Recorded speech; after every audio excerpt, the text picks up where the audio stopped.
ಹಾಗಿದೆ. ಜನನಿ ಪಿತ ಭೂವಾರಿದಾಂಬರವೆನಿಪ ಪಂಚಾಗ್ನಿಯಲಿ ನಾರಾಯಣನ ತ್ರಿಂಶತಿ ಮೂರ್ತಿಗಳ ವ್ಯಾಪಾರ ವ್ಯಾಪ್ತಿಗಳ ನೆನೆದು ದಿವಸಗಳೆಂಬ ಸಮಿದೆಗಳನ್ನು ನಿರಂತರ ಹೋಮಿಸುತ್ತ ಪಾವನಕ್ಕೆ ಪಾವನ ನೆನಿಪ ಪರಮನ ಬೇಡು ಪರಮ ಸುಖ. ಜನನಿ ಪಿತ ಎಲ್ಲ ನೋಡಿ, ಜನನಿ ಪಿತ ಭೂ ವಾರಿದ ಅಂಬರ, ಐದಾಯ್ತು. ಪಂಚಮಹಾಯಜ್ಞ ಅಂತ ಐದಾಯ್ತು. ಹೀಗೆ ಜನನಿ ಪಿತ ಭೂ ವಾರಿದ ಅಂಬರ ವೆನಿಪ ಪಂಚಾಗ್ನಿಯಲ್ಲಿ, ಈ ಅಗ್ನಿಗಳಲ್ಲಿ ನಾರಾಯಣನ ತ್ರಿಂಶತಿ ಮೂರ್ತಿಗಳ, ಭಗವಂತನ ತ್ರಿಂಶತಿ ಅಂದರೆ 30 ಅಂತ ಅರ್ಥ. ಪರಮಾತ್ಮನ 30 ಮೂರ್ತಿಗಳ ವ್ಯಾಪಾರ ವ್ಯಾಪ್ತಿಗಳ, ಅವನ ವ್ಯಾಪಾರ ಅವನ ವ್ಯಾಪ್ತಿ ಇವುಗಳನ್ನು ನೆನೆದು, ಇವುಗಳ ನಿತ್ಯದಲ್ಲೂ ಕೂಡ ಸ್ಮರಣೆ ಮಾಡಿ, ದಿವಸಗಳೆಂಬ ಸಮಿಧೆಗಳನ್ನು ನಿರಂತರ ಹೋಮಿಸುತ್ತ, ದಿನಗಳು ಎನ್ನುವಂಥ ಸಮಿತ್ತನ್ನು, ಅಗ್ನಿ ಅಂದ ಮೇಲೆ ಅದಕ್ಕೆ ಉರಿಬೇಕು ಅಂದರೆ ಅದಕ್ಕೆ ಸಮಿತ್ ಹಾಕಬೇಕು, ಯಜ್ಞ ಆಗಬೇಕಲ್ಲ.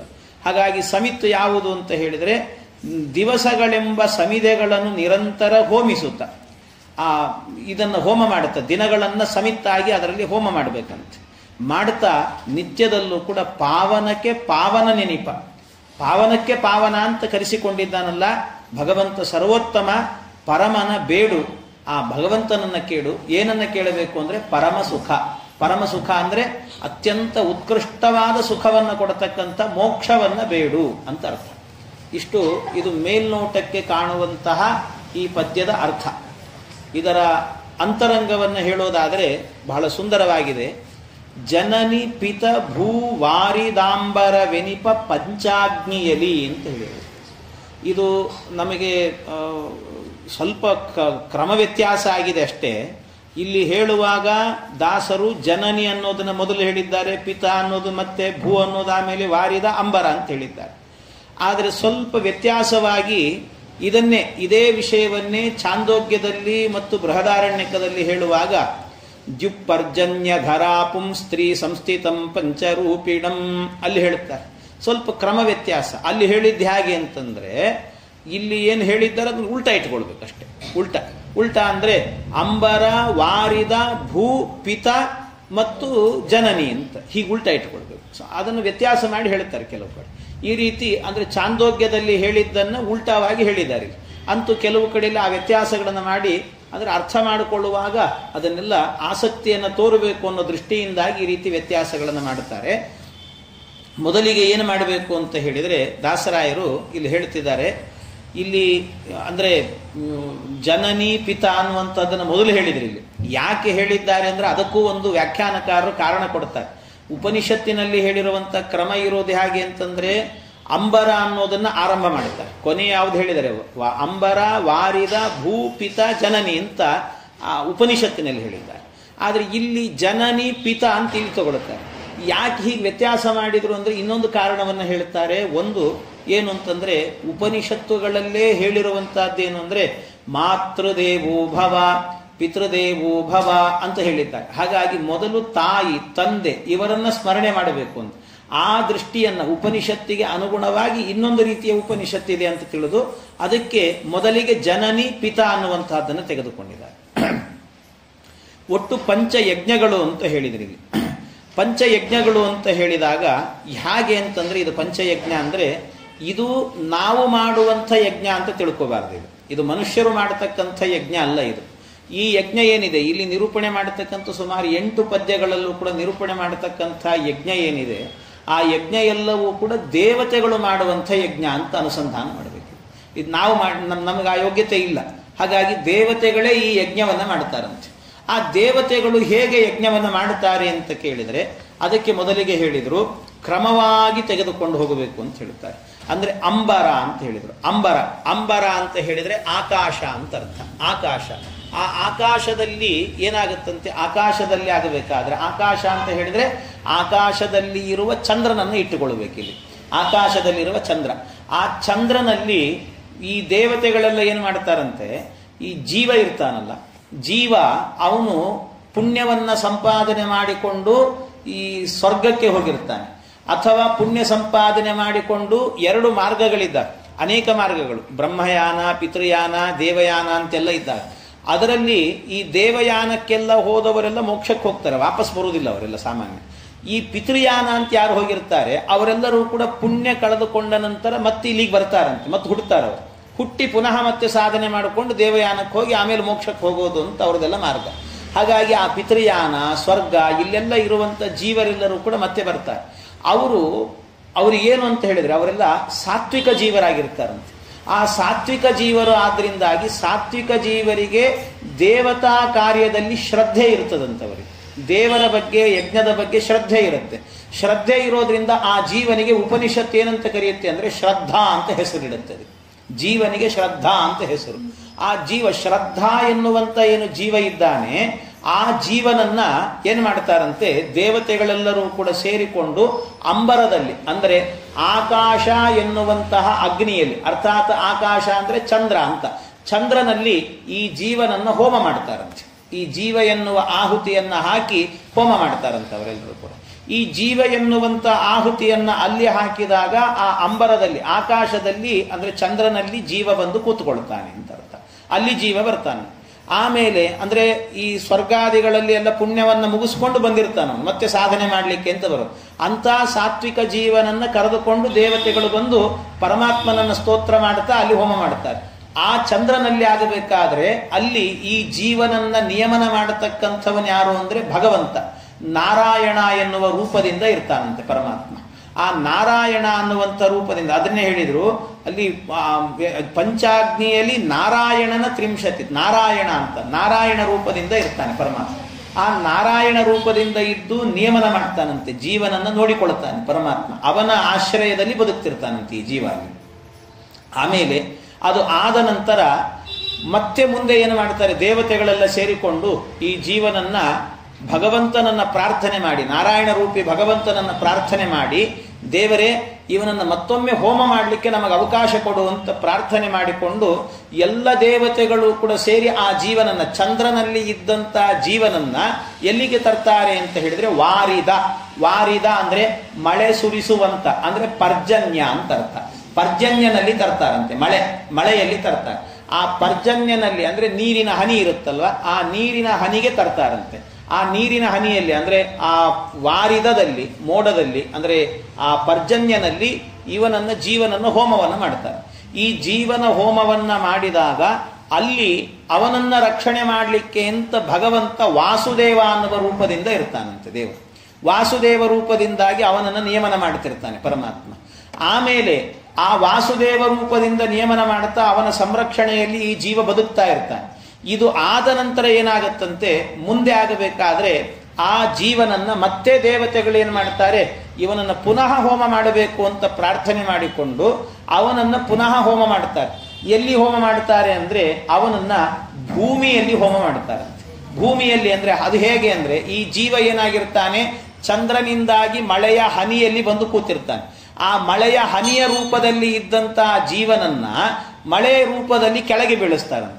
ಮಳೆಯ ರೂಪದಲ್ಲಿ ಭೂಮಿಯಲ್ಲಿ ಬೀಳಿಸಿದಾಗ ಅದು ಏನಾಗುತ್ತೆ ಅಂತಂದ್ರೆ, ಆ ಜೀವ ಎನ್ನುವವನು ಭೂಮಿಯಲ್ಲಿ ಬಿದ್ದಾಗ ಅದು ಬೀಳುವಾಗ ಸರಿಯಾಗಿ ಯಾವುದೋ ಒಂದು ಬಳ್ಳಿಯೋ ಅಥವಾ ಯಾವುದೋ ಒಂದು ಮರವೋ ಏನೋ ಒಂದರಲ್ಲಿ ಬೀಳುತ್ತಾನಂತೆ ಆ ಜೀವ.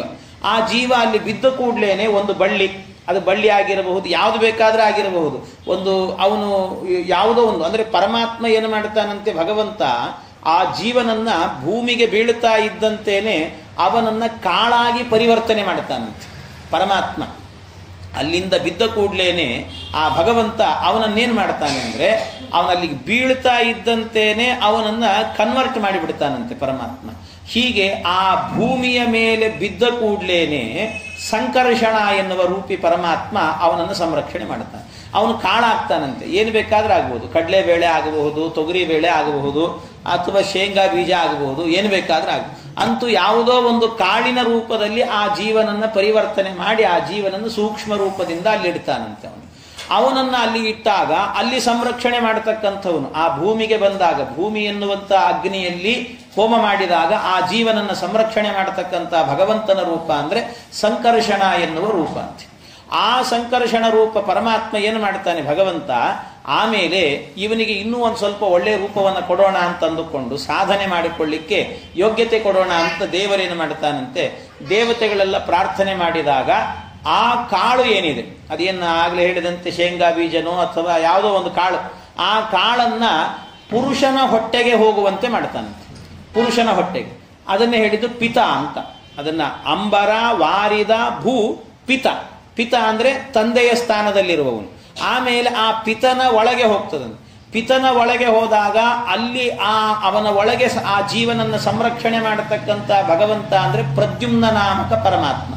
ಆ ಪ್ರದ್ಯುಮ್ನ ನಾಮಕ ಪರಮಾತ್ಮ ಏನು ಮಾಡ್ತಾನೆ ಅಂದ್ರೆ ಅಲ್ಲಿ ಮತ್ತೆ ಪುನಃ ಏನು ಮಾಡ್ತಾನೆ, ಅವನು ಕಾಳಿನ ರೂಪದಲ್ಲಿ ಇದ್ದವನು ಇವನೇನು ಮಾಡ್ತಾನೆ, ಹಲ್ಲಿನಲ್ಲಿ ಕಚಕಚ ಅಂತ ಕಚ್ಚಿ ಅದನ್ನು ಪೂರ್ಣವಾಗಿ ನುಣ್ಣಗೆ ಮಾಡಿ ಒಳಗೆ ಹಾಕ್ಕೊಳ್ತಾನೆ.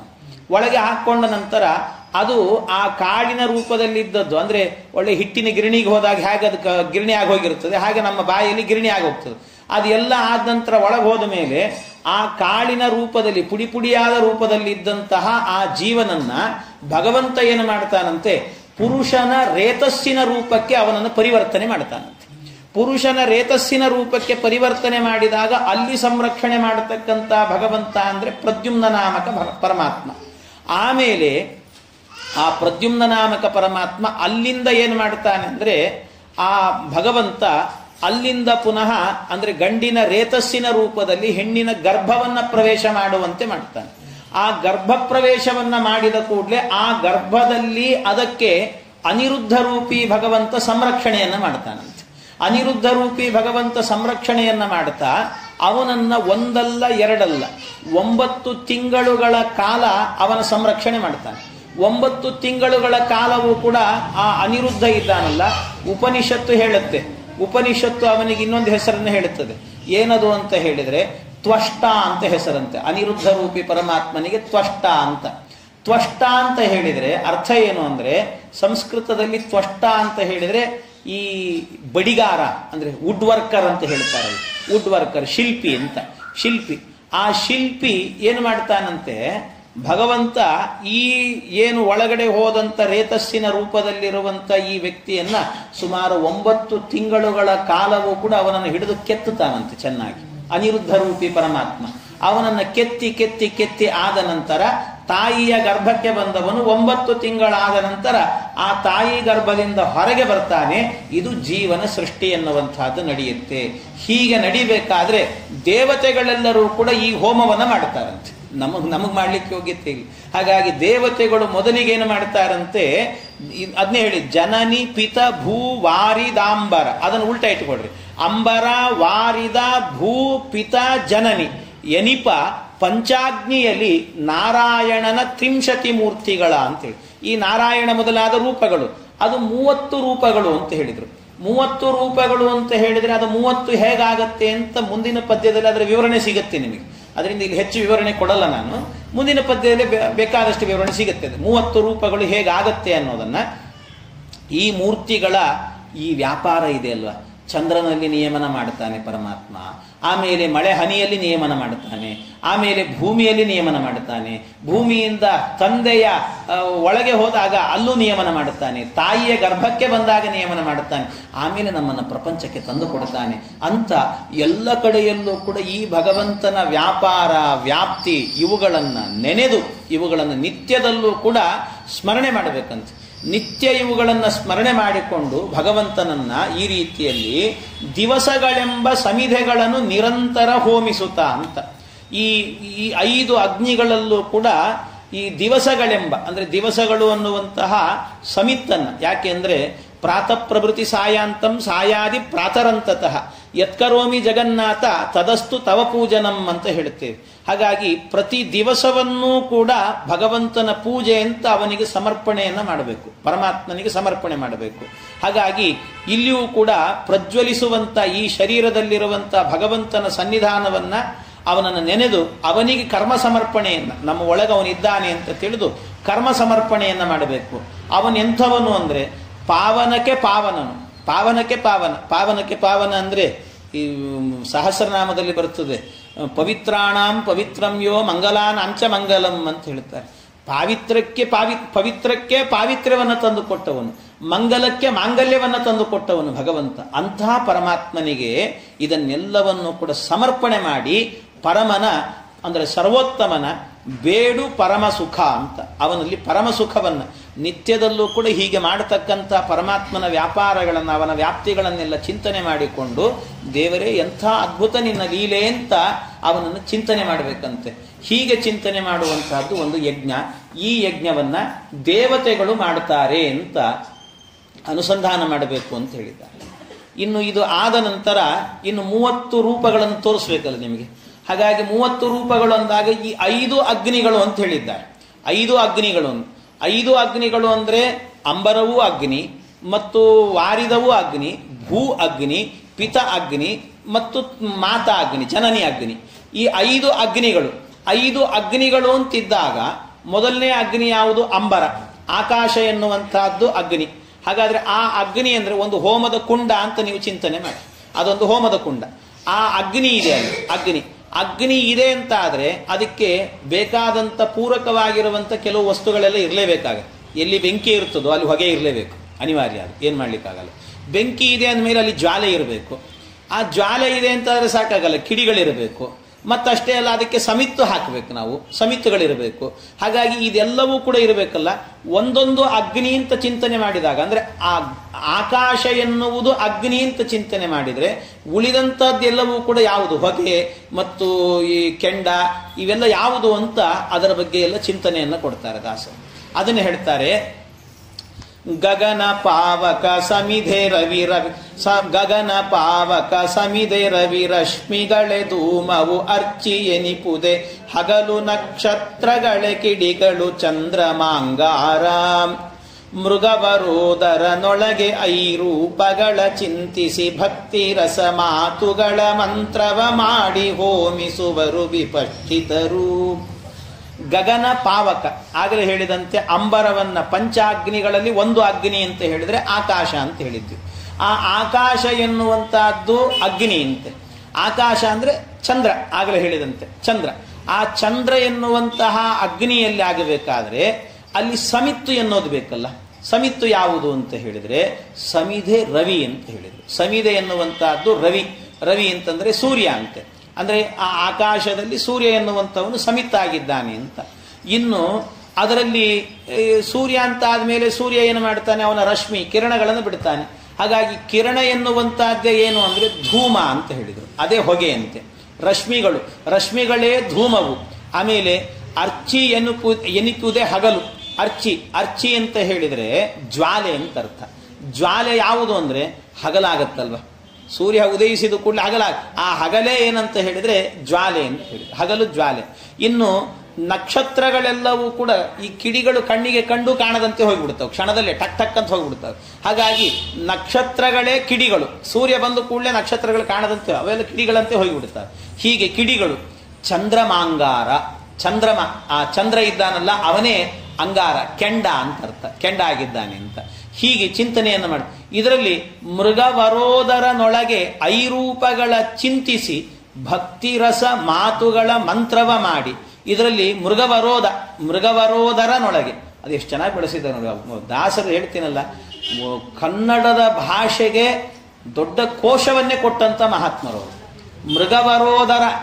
ಮೃಗವರೋದರ ಅನ್ನೋ ಶಬ್ದಕ್ಕೆ ಅರ್ಥ ಏನು ಅಂದ್ರೆ, ಮೃಗ ಅಂದ್ರೆ ಸಂಸ್ಕೃತದಲ್ಲಿ ಜಿಂಕೆ ಅಂತ ಅರ್ಥ. ಮೃಗವರ ಅಂತ ಹೇಳಿದ್ರೆ ಶ್ರೇಷ್ಠವಾದ ಜಿಂಕೆ ಅಂತ ಅರ್ಥ. ಮೃಗವರ ಉದರ ಅಂತ ಅಂದ್ರೆ ಮೃಗವರ ಅಂದ್ರೆ ಶ್ರೇಷ್ಠವಾದ ಜಿಂಕೆಯನ್ನ ಹೊಟ್ಟೆಯಲ್ಲಿ ಇಟ್ಟುಕೊಂಡವನು ಅಂತ ಅರ್ಥ. ಅಂದ್ರೆ ಏನು ಗೊತ್ತಾ ಅರ್ಥ? ಚಂದ್ರ ಅಂತ ಅರ್ಥ. ಚಂದ್ರ ಯಾಕೆ ಅಂದ್ರೆ ನೀವು ಪೂರ್ಣ ಚಂದ್ರನನ್ನ ಒಂದು ಸರ್ತಿ ನೋಡಿರ್ಬೇಕಾದ್ರೆ, ಪೂರ್ಣ ಚಂದ್ರನನ್ನ ನೋಡಿದ್ರೆ ನೀವು ಒಂದು ಸರ್ತಿ ಸುಮ್ಮನೆ ನೋಡ್ತಾ ಇರಬೇಕು. ನಿಮಗೆ ನೋಡ್ತಾ ಇದ್ದಂತೆ ಇದ್ದಕ್ಕಿದ್ದಾಗೆ ಚಂದ್ರನ ಮಧ್ಯದಲ್ಲಿ ಒಂದು ಜಿಂಕೆ ಇರುವಂತೆ ಕಾಣಿಸುತ್ತೆ, ಮೃಗ ಇದ್ದಂತೆ ಕಾಣಿಸುತ್ತೆ.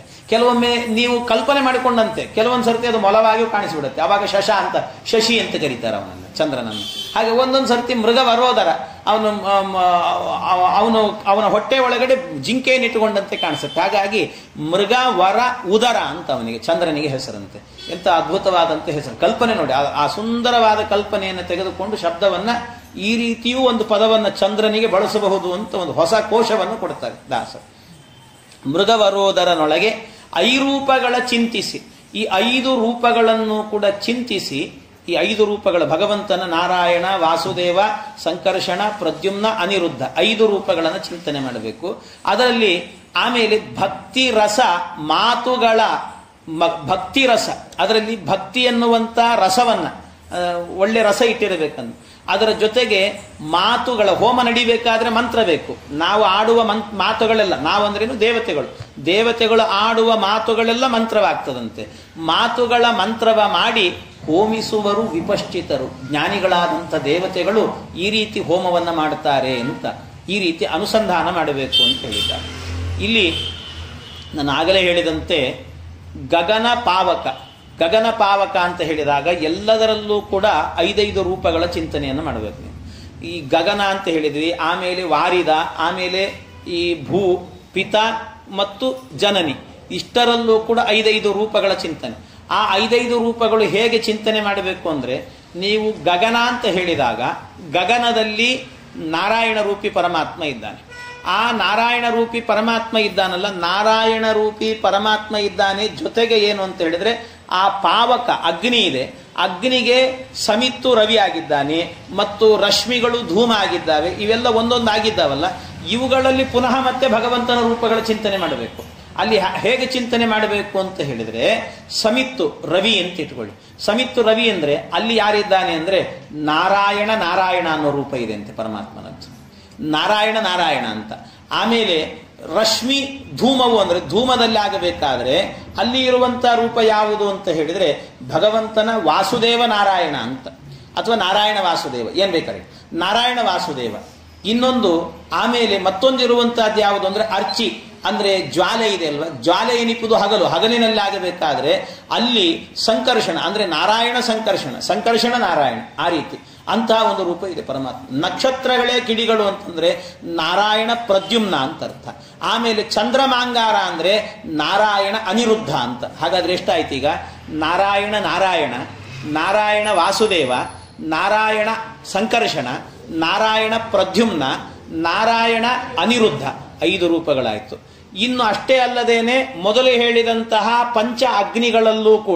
ಪಂಚ ಅಗ್ನಿಗಳೇನಿದ್ದಾವೆ ಅದರಲ್ಲಿ ನಾರಾಯಣ, ವಾಸುದೇವ ಮತ್ತು ಸಂಕರ್ಷಣ, ಪ್ರದ್ಯುಮ್ನ, ಅನಿರುದ್ಧ 5 ರೂಪಗಳು.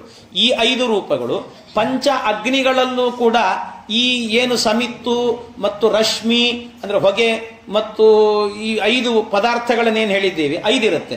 ಅದರಲ್ಲಿ ಎಲ್ಲ ಕಡೆಯಲ್ಲೂ ಕೂಡ ನಾರಾಯಣ ವಾಸುದೇವ, ನಾರಾಯಣ ಸಂಕರ್ಷಣ, ನಾರಾಯಣ ಪ್ರದ್ಯುಮ್ನ, ನಾರಾಯಣ ಅನಿರುದ್ಧ ಅಂತ ಈ ರೂಪಗಳ ಚಿಂತನೆ. 5 ಅಗ್ನಿಗಳಿದ್ದಾವೆ. 5 ಅಗ್ನಿಗಳಲ್ಲೂ ಕೂಡ ಪಂಚ ಸಮಿತ್ತುಗಳಿರ್ತವೆ. ಪಂಚ ಸಮಿತ್ತುಗಳು, ಪಂಚ ಹೊಗೆ ಮತ್ತು ಪಂಚ ಅರ್ಚಿ, ಪಂಚ ಬೇರೆ ಬೇರೆ ಅಂದ್ರೆ ಕೆಂಡ, ಇವೆಲ್ಲವೂ ಇರುತ್ತೆ. ಹಾಗಾಗಿ ಎಲ್ಲ ಕಡೆಯಲ್ಲೂ ಕೂಡ ಈ ರೂಪಗಳನ್ನು ಇಟ್ಟುಕೊಂಡಾಗ ಹಾಗಾದ್ರೆ ನಾರಾಯಣ ವಾಸುದೇವ ಇಂತಹದ್ದು 5 ಬಾರಿ ಇಟ್ಟುಕೊಳ್ಬೇಕು. ಈ 5 ಬಾರಿ ಇಟ್ಟುಕೊಂಡಿವಿ ಅಂತಾದ್ರೆ ಎಷ್ಟಾಯ್ತು? ಅವಾಗ 25 ರೂಪಗಳಾಯ್ತು. ಆಮೇಲೆ ನಾರಾಯಣ, ವಾಸುದೇವ, ಸಂಕರ್ಷಣ, ಪ್ರದ್ಯುಮ್ನ, ಅನಿರುದ್ಧ 5 ರೂಪ. ಎಷ್ಟಾಯ್ತು ಅಲ್ಲಿಗೆ? 25 + 5 30. ಹಾಗಾಗಿ ನಾರಾಯಣ ತ್ರಿಂಶತಿ ಮೂರ್ತಿಗಳ ಅಂತೇನು ಹೇಳಿದ್ರು, ಆ 30 ರೂಪಗಳು ಅನ್ನುವಂಥದ್ದು ಸಿಗುತ್ತೆ. ಹೀಗೆ 30 ರೂಪಗಳನ್ನು ಕೂಡ ಭಗವಂತನದ್ದನ್ನು ಇದನ್ನು ಚಿಂತನೆ ಮಾಡಬೇಕು ಅಂತ ಹೇಳಿದ್ದ. ಇಷ್ಟು ಚಿಂತನೆಯನ್ನು ಕೂಡ ಇದರಲ್ಲಿ ಮಾಡಬೇಕು ಅಂತ ಇದರಲ್ಲೆಲ್ಲ ಕಡೆಯಲ್ಲೂ ಕೂಡ ಹೇಳುವಾಗ ಒಂದೊಂದು ರೂಪಗಳನ್ನು ಕೂಡ ಪರಮಾತ್ಮನ ಆ ಭಗವಂತನ ರೂಪಗಳು ಒಂದೊಂದು ನಿಯಾಮಕವಾಗಿರ್ತವೆ ಅಂತ ಅಲ್ಲಲ್ಲಲ್ಲೇ ಚಿಂತನೆ ಮಾಡ್ತಾ ಹೋಗಬೇಕು ಅಂತ ಹೇಳಿದ್ದಾರೆ. ಇನ್ನು ಇದು ಆದ ಮೇಲೆ ಮುಂದಿನದ್ದು ಅಂದ್ರೆ ಇದರಲ್ಲಿ ಕೊನೆಯಲ್ಲಿ ಹೇಳುವಾಗ ಒಂದು ಮಾತು ಹೇಳಿದ್ರು, ಭಕ್ತಿ ರಸ ಮಾತುಗಳ ಮಂತ್ರವನ್ನೇ ಮಾಡಿ ಅಂತ. ಮಾತುಗಳ ಮಂತ್ರಗಳನ್ನೇ ಮಾಡಿ ಅಂತ ಹೇಳಿ ಅಂದ್ರೆ ಇದೆಲ್ಲವೂ ಕೂಡ ವಿಪಶ್ಚಿತರು ಮಾಡತಕ್ಕಂಥದ್ದು. ಇದೆಲ್ಲ ವಿಪಶ್ಚಿತರು ಅಂತಂದ್ರೆ ಜ್ಞಾನಿಗಳು, ದೇವತೆಗಳು ಅಂತ ಅರ್ಥ. ತಸ್ಮಿನ್ ಅಗ್ನೌ ದೇವಾಹ ಶ್ರದ್ಧಾಂ ಜುಕ್ವತಿ ತಸ್ಯ ಆಹುತೇಹೇ ಸೋಮೋ ರಾಜ ಸಂಭವತಿ. ಎಲ್ಲ ನೋಡಿ, ಇದೆಲ್ಲ ಉಪನಿಷತ್ತಿನಲ್ಲಿ ಹೇಳಿದ. ನಾಗಲೇ ಹೇಳಿದೆ, ಶ್ರದ್ಧಾಂ ಜುಕ್ವತಿ ಅಂದ್ರೆ ಜೀವ ಏನಿದ್ದಾನೆ ಜೀವನನ್ನ ಶ್ರದ್ಧಾ ಅಂತ ಕರೀತಾರೆ ಉಪನಿಷತ್ತಿನಲ್ಲಿ. ಶ್ರದ್ಧೆ ಉಳ್ಳವನು. ಇದೆಲ್ಲ ಯಾರಿಗ ಈ ರೀತಿಯಾದ ಸೃಷ್ಟಿ ಅಂತ ಹೇಳಿದ್ರೆ, ಇದೆಲ್ಲ ಹೋಮಗಳನ್ನೆಲ್ಲ ಮಾಡಿ ದೇವತೆಗಳು ಸೃಷ್ಟಿ ಮಾಡ್ತಾರಲ್ಲ, ಈ ಸೃಷ್ಟಿ ಅನ್ನೋದು ಯಾರಿಗೆ ಅಂತ ಹೇಳಿದ್ರೆ ಸಾತ್ವಿಕ ಜನರಿಗೆ ಮಾತ್ರ ಈ ರೀತಿ ಸೃಷ್ಟಿ ಆಗತ್ತೆ. ಸಜ್ಜನರು ಅಂತ ಏನಿರ್ತಾರೆ ಆ ಸಜ್ಜನರಿಗೆ ಮಾತ್ರ ಈ ರೀತಿಯ ಸೃಷ್ಟಿ, ಉಳಿದವರಿಗೆಲ್ಲ ಯದ್ವಾ ತದ್ವಾ ಸೃಷ್ಟಿ ಅಷ್ಟೇ. ಹಾಗೆ ಆದ್ರಿಂದ ಸಜ್ಜನರನ್ನ ದೇವತೆಗಳು ಹೋಮ ಮಾಡಿ ಈ ಲೋಕದಲ್ಲಿ ಯಾಕೆ ಅಂತಂದ್ರೆ ನಾವು ಯಜ್ಞವನ್ನ ಮಾಡಿ, ಅಂದ್ರೆ ದೇವತೆಗಳು, ನಾವು ಅಂದ್ರೆ ದೇವತೆ, ಆ ದೇವತೆಗಳು ಯಜ್ಞವನ್ನ ಮಾಡಿ ಸಜ್ಜನರನ್ನ ಸೃಷ್ಟಿ ಮಾಡಿದ್ರೆ ಸಜ್ಜನರು ಪುನಃ ಅವರು ಅಧ್ಯಯನವನ್ನ ಮಾಡಿ ಪುನಃ ಅವರು ಯಜ್ಞ ಮಾಡುತ್ತಾರೆ. ಪರಸ್ಪರಂ ಭಾವಯಂತಹ ಶ್ರೇಯ ಪರಮವಾಪ್ಸ್ಯತ ಅಂತ ಗೀತೆಯಲ್ಲಿ ಹೇಳ್ತಾನಲ್ಲ ಕೃಷ್ಣ. ಹಾಗೆ ಪರಸ್ಪರವಾಗಿ ಅವರು ಇವರನ್ನು ಸೃಷ್ಟಿ ಮಾಡಿ ಯಜ್ಞ ಮಾಡಿದವರ ಮೂಲಕ ಸೃಷ್ಟಿ ಮಾಡ್ತಾರೆ, ಇವರು ಮತ್ತೆ ತಿಳಿದು ಯಜ್ಞವನ್ನ ಮಾಡಿ ದೇವತೆಗಳ ಆರಾಧನೆ ಮಾಡುತ್ತಾರೆ. ಹೀಗೆಲ್ಲ ಪರಸ್ಪರವಾಗಿ ಮಾಡತಕ್ಕಂಥದ್ದು. ಆದ್ರಿಂದ ಭಕ್ತಿ ರಸ ಮಾತುಗಳ ಮಂತ್ರವನ್ನೇ ಮಾಡಿ ದೇವತೆಗಳೆಲ್ಲರೂ ಕೂಡ ಶ್ರದ್ಧೆಯಿಂದ ಇವನನ್ನು ಹೋಮ ಮಾಡ್ತಾರಂತೆ. ಚಂದ್ರಮಂಡಲದಲ್ಲಿ ಈ ರೀತಿ ಶ್ರದ್ಧಾಪೂರ್ವಕವಾಗಿ ಯಜ್ಞಾದಿಗಳನ್ನೆಲ್ಲವನ್ನು ಕೂಡ ಮಾಡಿ ಇವನನ್ನು ಇಲ್ಲಿಗೆ ತರ್ತಾರೆ. ಭಕ್ತಿ ರಸ ಮಾತು ಮಂತ್ರ ಅಂದ್ರೆ ಸಾತ್ವಿಕವಾಗಿರಬೇಕು ಅವನಿಗೆಲ್ಲವೂ ಕೂಡ. ಇವನಿಗೇನಾಗತ್ತೆ ಅಂತ ಹೇಳಿದ್ರೆ ಈ ಜೀವನಿಗೆ ಒಟ್ಟು ಅವನು ಅದೊಂದು ಪ್ರಯಾಣ ಅಂತ ಅರ್ಥ. ಪ್ರಯಾಣ, ಆ ಜೀವ ಏನಿದ್ದಾನೆ, ಜೀವ ಭೂಮಿಗೆ ಬರಬೇಕಾದ್ರೆ ಅದೊಂದು ದೊಡ್ಡ ಪ್ರಯಾಣ ಇದೆ ಅವನಿಗೆ. ಆ ದೊಡ್ಡದಾದಂಥ ಏನು ಪ್ರಯಾಣ ಇದೆ, ಆ ಪ್ರಯಾಣದಲ್ಲಿ ಅವನಿಗೆ ಒಟ್ಟು 5 ನಿಲ್ದಾಣಗಳಿರ್ತಾವಂತೆ. ಆ ಪ್ರಯಾಣದಲ್ಲಿ ಬಸ್ ಸ್ಟಾಪ್ ಅಂತ ಹೇಳ್ತೇವೆ ಅಲ್ಲಲ್ಲಿ ಬರಬೇಕಾದ್ರೆ, ಹಾಗೆ ಅವನಿಗೆ 5 ನಿಲ್ದಾಣಗಳಿರ್ತಾರೆ. ಮೊದಲಿಗೆ ಚಂದ್ರನಲ್ಲಿ ಒಂದು ನಿಲ್ದಾಣ, ಆಮೇಲೆ ಮಳೆ ಹನಿಯಲ್ಲಿ ನಿಲ್ದಾಣ, ಆಮೇಲೆ ಭೂಮಿಯಲ್ಲಿ ನಿಲ್ದಾಣ, ಆಮೇಲೆ ತಂದೆಯಲ್ಲಿ ನಿಲ್ದಾಣ, ಆಮೇಲೆ ತಾಯಿಯಲ್ಲಿ ನಿಲ್ದಾಣ, ಆಮೇಲೆ ಹೊರಗೆ ಬಂದ ನಂತರ ಅವನೇ ಓಡಾಡ್ಕೊಂಡಿರ್ತಾನಷ್ಟೇ. ಹೀಗೆ ಅಲ್ಲಿ ತನಕ ನಿಲ್ದಾಣಗಳವನಿಗೆಲ್ಲವೂ ಕೂಡ. ಆಮೇಲೆ ಈ ರೀತಿಯಲ್ಲಿ ಅಂತೂ ಅವನ ಸೃಷ್ಟಿ ಅನ್ನುವಂತಹದ್ದು ನಡೀತದೆ. ಹೀಗೆ ಕೆಲವು ಕಾಲಗಳ ತನಕ ಅಲ್ಲಲ್ಲಿ ಇದ್ದು ನಿಲ್ದಾಣದಲ್ಲಿದ್ದು ಅವರು ಕೊಡುವಂತಹ ಏನು ಭೋಗ ಭಾಗ್ಯ ಇದೆ ಅದನ್ನೆಲ್ಲ ಸ್ವೀಕಾರ ಮಾಡಿಕೊಂಡು ಬರ್ತಾನೆ ಈ ಜೀವ ಅಂತ ಹೇಳ್ತಾರೆ. ಇದು 1ನೇ ಅಗ್ನಿ ಆಯಿತು, ಗಗನ ಎನ್ನುವಂಥ ಒಂದು ಅಗ್ನಿ ಅಂತ. 2ನೇ ಅಗ್ನಿ ಯಾವುದು ಅಂದ್ರೆ ಅದನ್ನು ಮುಂದೆ ನಿರೂಪಣೆ ಮಾಡುತ್ತಾರೆ. ಪಾವಕನು ಪರ್ಜನ್ಯ ಸಮಿದೆಯು ಪ್ರಾವಹೀಪತಿ ಧೂಮಗಳೆ ಮೇಘಾವಳಿಗಳರ್ಚಿ ಕ್ಷಣ ಪ್ರಭೆ ಗರ್ಜನವೆ ಕಿಡಿಯು ಭಾವಿಸುವುದಂಗಾರ ಸಿಡಿಲೆಂದೀವಿದಾಗ್ನಿಯೊಳಪ್ತಿ ಜಾತನ ಕೋವಿದರು ಹೋಮಿಸುವರವರನು ದಿನ ಪರಮ ಭಕ್ತಿಯಲಿ. ಪಾವಕನು ಪರ್ಜನ್ಯ, ಇನ್ನು 2ನೇದ್ದು ಮೇಘಮಂಡಲ ಎನ್ನುವಂತಹದ್ದು, ಅದು ಪಾವಕ, ಅದೇ ಅಗ್ನಿ ಅಂತ 2ನೇದನ್ನು ಹೇಳಿ. ಅಂದ್ರೆ ಅಂಬರ ವಾರಿದ ಅಂತ ಹೇಳಿದ್ವಿ. ವಾರಿದ ಅನ್ನುವಂಥದ್ದೇ ಅಗ್ನಿ ಅಂತ ಈಗ 2ನೇ ಅಗ್ನಿಯನ್ನು ಚಿಂತನೆ. ಆ 2ನೇ ಅಗ್ನಿಯಲ್ಲಿ ಅಂದ್ರೆ ಜೀವ ಏನಾಗಿದ್ದಾನೆ, ಚಂದ್ರಮಂಡಲದಿಂದಾಗಿ ಈಗ ಎಲ್ಲಿಗೆ ಬಂದ, ಆ ಪರ್ಜನ್ಯಕ್ಕೆ ಬಂದ, ಮಳೆ ಹನಿಗೆ ಬಂದ. ಹಾಗಾಗಿ ಪರ್ಜನ್ಯವೇ ಅಗ್ನಿಯಂತೆ ಅಲ್ಲಿ ದೇವತೆಗಳು ಹೋಮ ಮಾಡಿದರು. ಅಲ್ಲಿ ದೇವತೆಗಳು ಹೋಮ ಮಾಡಿದಾಗ ಆ ಹೋಮದಲ್ಲಿ ಆಗಬೇಕಾದ್ರೆ ಯಾವುದೆಲ್ಲವೂ ಕೂಡ ಸಮಿತಿ ಯಾವುದು, ಹೊಗೆ ಯಾವುದು, ಎಲ್ಲವೂ ಕೂಡ ಯಾವುದು ಅಂತ ಕೇಳಿದ್ರೆ ಅದಕ್ಕೆ ಹೇಳ್ತಿದ್ದಾರೆ. ಅದರಲ್ಲಿ ಮೇಘಮಂಡಲ ಅಂದ್ರೆ ಆ ಇದು ಪರ್ಜನ್ಯ ಎನ್ನುವಂತಹದ್ದು ಅಗ್ನಿ ಆದ್ರೆ ವಾಯು ಸಮಿಧೆ ಅಂತ ಹೇಳಿದ್ರು. ಸಮಿಧೆಯು ಪ್ರಾವಹೀಪತಿ ಅಂತ ವಾಯು ಎನ್ನುವಂಥದ್ದು. ಯಾಕೆಂದ್ರೆ ಮಳೆ ಬರುವಾಗ ಜೋರಾಗಿ ಗಾಳಿ ಬೀಸ್ತಾನೆ ಇರ್ತದೆ, ಅದರಿಂದಾಗಿ ಗಾಳಿ ಅದೇ ಏನಂತೆ ಸಮಿತ್ತು ಅಂತ ಹೇಳ್ತಾರೆ. ಇನ್ನು ಅದರಲ್ಲಿ ಇರುವಂತ ಜ್ವಾಲೆ ಅರ್ಚಿ, ಅದು ಇನ್ನು ಯಾವುದು ಅಂತ ಹೇಳಿದ್ರೆ ಧೂಮಗಳೇ ಮೇಘಾವಳಿಗಳು. ಧೂಮಗಳೇ ಅಂದ್ರೆ ಮೋಡಗಳೇನಿದ್ದಾವೆ, ಮೋಡಗಳು ಜ್ವಾಲೆ ಅಂತ ಹೇಳ್ತಾರೆ. ಧೂಮಗಳೇ ಮೇಘಾವಳಿಗಳು, ಮೇಘಾವಳಿಗಳೆಲ್ಲವೂ ಕೂಡ ಜ್ವಾಲೆ. ಇನ್ನು ಅದರ ಜೊತೆಗೆ ಕ್ಷಣಪ್ರಭೆ ಅಂದ್ರೆ ಕ್ಷಣಪ್ರಭೆ ಅಂತಂದ್ರೆ ಈ ಮಿಂಚು ಬರ್ತದೆ, ಒಂದು ಕ್ಷಣದಲ್ಲಿ ಮಿಂಚು ಬಂದು ಹೋಗ್ತದೆ. ಆ ಮಿಂಚು ಎನ್ನುವಂತಹದ್ದು ಇದೆಯಲ್ವಾ, ಗುಡುಗು ಎನ್ನುವಂತಹದ್ದು ಗುಡುಗು ಕಿಡಿಯಂತೆ. ಇನ್ನು ಸಿಡಿಲು ಅನ್ನುವಂತಹದ್ದು ಕೆಂಡ. ಇದೆಲ್ಲವೂ ಕೂಡ ಹೀಗೆ ಅರ್ಚಿ ಅಂತ ಹೇಳಿದ್ರೆ ಕಿಡಿ ಅಂತ ಆಗಲೇ ಹೇಳಿದಂತೆ. ಜ್ವಾಲೆ ಎನ್ನುವಂತಹದ್ದು ಅಂದ್ರೆ ಮೇಘಾವಳಿಗಳು ಅರ್ಚಿ. ಪ್ರಾವಹೀಪತಿ ಸಮಿತ್ತು ಅಂತ ಹೇಳಿದ್ರೆ ಪ್ರಾವಹೀಪತಿ. ಧೂಮಗಳೇ ಮೇಘಾವಳಿಗಳ ಅರ್ಚಿ. ಅದು ಒಂದೊಂದನ್ನು ಕೂಡ ಹೇಳುವಾಗ ಸ್ವಲ್ಪ ವ್ಯತ್ಯಾಸ ಮಾಡಿಕೊಂಡು ಹೇಳಿದ್ದಾರೆ ಅದನ್ನ. ಇಲ್ಲಿ ವಾಯು ಸಮಿತ್ತು, ಮೋಡಗಳು ಜ್ವಾಲೆ, ಆಮೇಲೆ ಗುಡುಗು ಅನ್ನುವಂತಹದ್ದು ಕಿಡಿ, ಸಿಡಿಲು ಎನ್ನುವಂತಹದ್ದು ಕೆಂಡ ಅಂತ ಇಷ್ಟು ಚಿಂತನೆಯನ್ನು ಮಾಡಿದೆ. ಸಿಡಿಲು ಎನ್ನುವಂತಹದ್ದು ಕೆಂಡ. ಹೀಗೆ ಸಿಡಿಲು ಅಂತಂದ್ರೆ ಇವೆಲ್ಲ ಶಬ್ದ ಆಗ್ತಾ ಇರುತ್ತಲ್ಲ, ಅದೆಲ್ಲವೂ ಕೂಡ ಆ ಸಂದರ್ಭ. ಹೀಗೆ ಭಾವಿಸುವುದು ಅಂಗಾರ ಸಿಡಿಲೆಂದು ಈ ವಿಧಾಗ್ನಿಯೊಳ ಅಬ್ಧಿಜಾತನ. ಇದೆಲ್ಲವನ್ನೂ ಕೂಡ ಚಿಂತನೆ ಮಾಡಿಕೊಂಡು ಈ ವಿಧ ಅಗ್ನಿಯೊಳು ಅಬ್ಧಿಜಾತನ. ಅಬ್ಧಿಜಾತ ಇದ್ದಾನಲ್ಲ, ಅಂದ್ರೆ ಅಬ್ಧಿಜಾತ ಅಂದ್ರೆ ಚಂದ್ರ ಅಂತ ಅರ್ಥ. ಅಬ್ಧಿ ಅಂತಂದ್ರೆ ಕ್ಷೀರ ಸಮುದ್ರ. ಆ ಕ್ಷೀರ ಸಮುದ್ರದಲ್ಲಿ ಹುಟ್ಟಿದವನು ಅಂತ ಅರ್ಥ. ಆ ಕ್ಷೀರ ಸಮುದ್ರದಲ್ಲಿ ಹುಟ್ಟಿದಂತಹ ಅವನ ಒಳಗೆ ಕೋವಿದರು ಹೋಮಿಸುವರ ಅನುದಿನ ಪರಮಭಕ್ತಿಯಲ್ಲಿ, ಅಂದರೆ ಅವನಿಂದಾಗಿ ಈ ಮೇಘಾವಳಿಯಲ್ಲಿ ಈ ಹೋಮ ಎನ್ನುವಂತಹದ್ದು ನಡೆಯುತ್ತೆ ಅಂತ ನಿತ್ಯದಲ್ಲೂ ಕೂಡ ಅನುಸಂಧಾನವನ್ನು ಮಾಡ್ತಾರೆ ಅಂತ. ಪಾವಕನು ಪರ್ಜನ್ಯ, ಅಂದರೆ ಮೇಘಮಂಡಲವನ್ನು ಅಗ್ನಿ ಅಂತ ದೇವತೆಗಳು ಆರಾಧನೆ ಮಾಡ್ತಾರಂತೆ.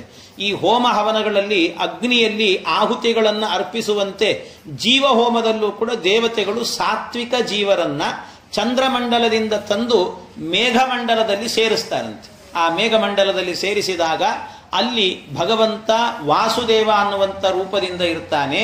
ಇದ್ದು ಅವನಿಗೆ ಅಲ್ಲಿಂದ ಹಿಡಿದು ಭೂಮಿಯ ತನಕ ಪ್ರಯಾಣ ನಡಿಬೇಕಲ್ಲ. ಭೂಮಿ ತನಕ ಪ್ರಯಾಣ ನಡಿಬೇಕಾದ್ರೆ ಅವನು ಏಕಾಂಗಿ, ಅವನೊಬ್ಬನಿಗೆ ಹೋಗ್ಲಿಕ್ಕಾಗಲ್ಲ. ಅದಕ್ಕೆ ವಾಸುದೇವ ರೂಪಿ ಪರಮಾತ್ಮನೇ ಇದ್ದು ಅವನನ್ನು ಭೂಮಿಯ ತನಕಲೂ ಕೂಡ, ಅಂದ್ರೆ ಭೂಮಿ ಅನ್ನುವಂಥ ನಿಲ್ದಾಣದ ತನಕಲೂ ಕೂಡ ಮೇಘಮಂಡಲದಿಂದ ಕರೆದುಕೊಂಡು ಬರ್ತಾನಂತೆ. ವಾಸುದೇವ ಎನ್ನುವಂಥ ಭಗವಂತನ ರೂಪ ಅಂತ.